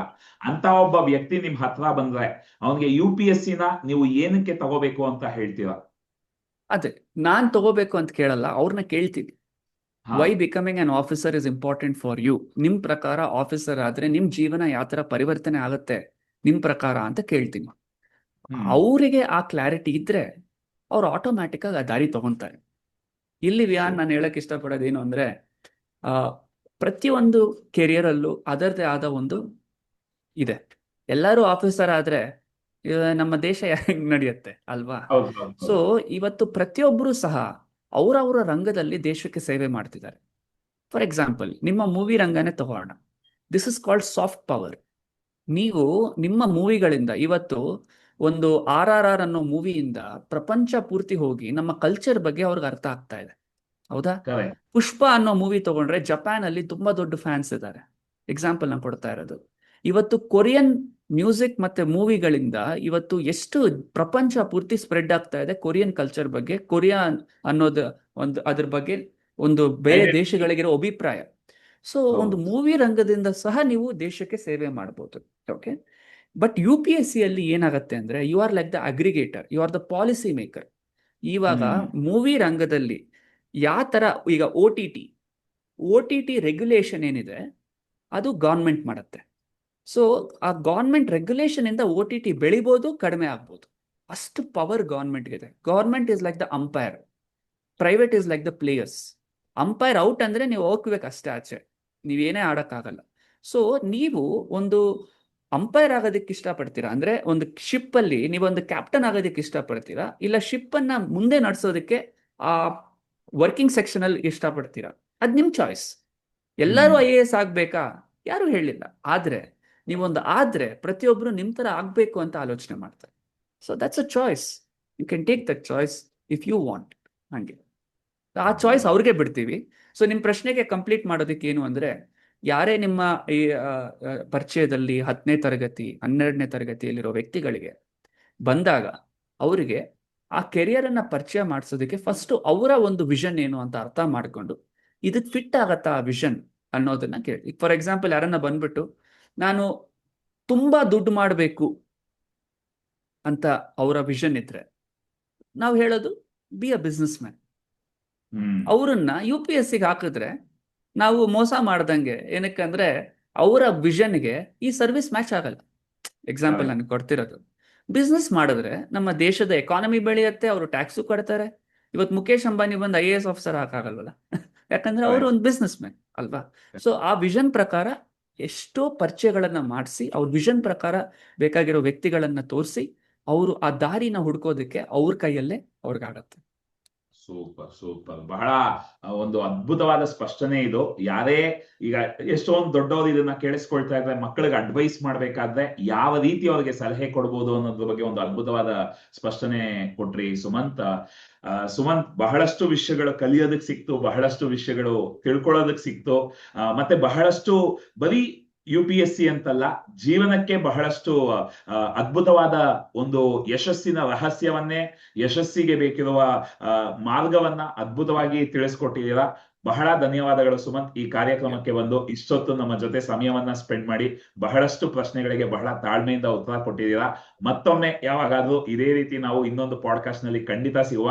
ಧನ್ಯವಾದಗಳು ಸುಮಂತ್. ಕೊನೆಯದಾಗಿ ನಿಮ್ಮ ಕಡೆಯಿಂದ ಪಾರ್ಟಿಂಗ್ ವರ್ಡ್ಸ್ ಹೊರಡೋದಕ್ಕೆ ಮುಂಚೆ, ಕೊನೆಯದಾಗಿ ಇಲ್ಲಿ ನೋಡ್ತಿರೋ ಎಲ್ಲಾ ವೀಕ್ಷಕರಿಗೆ ನಿಮ್ಮ ಕಡೆಯಿಂದ ಒಂದು ಸಂದೇಶ ಕೊಡೋದಾದ್ರೆ ಏನ್ ಹೇಳ್ತೀರಾ ಸುಮಂತ್? ಅದೇ ನನ್ನ ಸಂದೇಶ. ಐ ಥಿಂಕ್ ಕಮೆಂಟ್ ಅಲ್ಲಿ ಯಾರೋ ಪ್ರಶ್ನೆ ಕೂಡ ಕೇಳಿದ್ರೆ ಅದ್ರ ಬಗ್ಗೆ ನಾನು ಹೇಳಕ್ ಇಷ್ಟಪಡ್ತೀನಿ. ಏನಂತ ಹೇಳಿದ್ರೆ, ನೀವು ನಿಮ್ಮನ್ನ ಪ್ರೀತಿ ಮಾಡ್ಕೊಳ್ಳಿ. ಫಸ್ಟ್ ವ್ಯಕ್ತಿ ಯಾರನ್ನ ನೀವು ಪ್ರೀತಿ ಮಾಡ್ಬೇಕು ಅಂದ್ರೆ ನಿಮ್ಮನ್ನ ನೀವು ಪ್ರೀತಿ ಮಾಡ್ಕೋಬೇಕು. ನಿಮ್ಮನ್ನ ನೀವು ಯಾವಾಗ ಪ್ರೀತಿ ಮಾಡ್ಕೊಂತೀರಾ, ನಿಮ್ಮ ಒಳಗಡೆ ಏನಿದೆ ನೀವದು ಪ್ರಪಂಚಕ್ಕೆ ಕೊಡೋದಕ್ಕಾಗತ್ತೆ. ನಿಮ್ಮ ಹತ್ರ ದುಡ್ಡಿದ್ರೇನೆ ನೀವು ದುಡ್ಡು ಕೊಡ್ಬೋದು, ದುಡ್ಡಿಲ್ಲ ಅಂದ್ರೆ ಕೊಡೋಕ್ಕಾಗಲ್ಲ. ನಿಮ್ಮ ಹತ್ರ ಪ್ರೀತಿ ಇದ್ರೇನೆ ನೀವು ಬೇರೆಯವ್ರಿಗೆ ಪ್ರೀತಿ ಕೊಡ್ಬೋದು. ಸೊ ನಾನು ಹೇಳೋದನ್ನು, ಪ್ರತಿಯೊಬ್ಬರು ಅವರನ್ನ ಅವರು ಪ್ರೀತಿ ಮಾಡ್ಕೊಳ್ಳಿ, ಅವರನ್ನ ಅವರು ಹೊಗಳ್ಕೊಳ್ಳಿ. ಯಾಕಂದ್ರೆ you are your best asset. ನಿಮ್ಮನ್ನ ನೀವು ಯಾವಾಗ ದೊಡ್ಡದಾಗಿ ನೋಡ್ತೀರಾ, ಪ್ರಪಂಚ ನಿಮ್ಮನ್ನ ದೊಡ್ಡದಾಗಿ ನೋಡುತ್ತೆ. ಅದ್ ನಾನು ಹೇಳಕ್ ಇಷ್ಟಪಡ್ತೀನಿ. ಸೂಪರ್, ಅದ್ಭುತ. ಬಹಳ ಧನ್ಯವಾದಗಳು ಸುಮಂತ್. ಬಹಳ ಅದ್ಭುತವಾಗಿ ನನಗೆ ಸಿಕ್ಕಾಪಟ್ಟೆ ಕಲಿಯೋದಕ್ಕೆ ಸಿಕ್ತು. ಧನ್ಯವಾದಗಳು. ಮತ್ತೊಮ್ಮೆ ಸಿಗುವ ಸುಮಂತ್. ಧನ್ಯವಾದ. Thank you for the opportunity. Thank you all. Thank you ಗೆಳೆಯರೇ.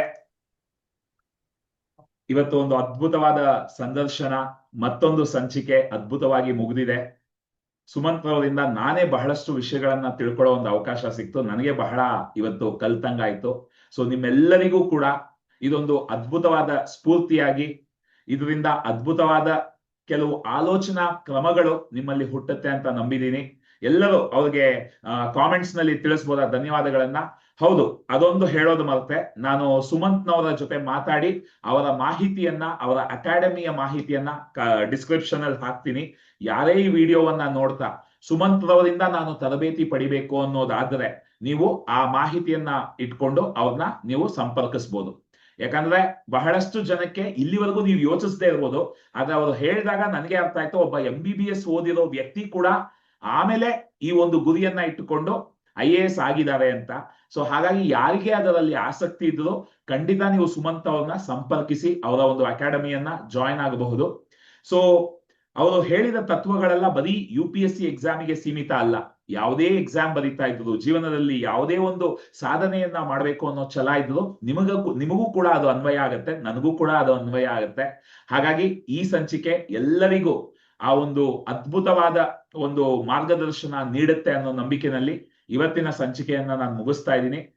ನಮ್ಮ ಹೀಲಿಂಗ್ ಬೂಟ್ ಕ್ಯಾಂಪ್ಗಳು, ಉಚಿತವಾದ ಹೀಲಿಂಗ್ ಬೂಟ್ ಕ್ಯಾಂಪ್ಗಳಾಗಲಿ, ಅಥವಾ ಯಾರಿಗೆ ಒಂದು ತುರ್ತು ಪರಿಸ್ಥಿತಿ ಉಂಟಾಗಿದೆ, ನನಗೆ ಇಮಿಡಿಯೇಟ್ ಆಗಿ ವಿಹಾನ್ ನಿಮ್ ಜೊತೆ ಮಾತಾಡ್ಬೇಕು ಅನ್ನೋರಿಗೆ ಲೈಫ್ ಕೋಚಿಂಗ್ 1-on-1 ಸೆಷನ್ಸ್ ಆಗ್ಲಿ, ಎಲ್ಲವೂ ಈಗ ಸಂಪೂರ್ಣವಾಗಿ ನಡೀತಾ ಇದೆ.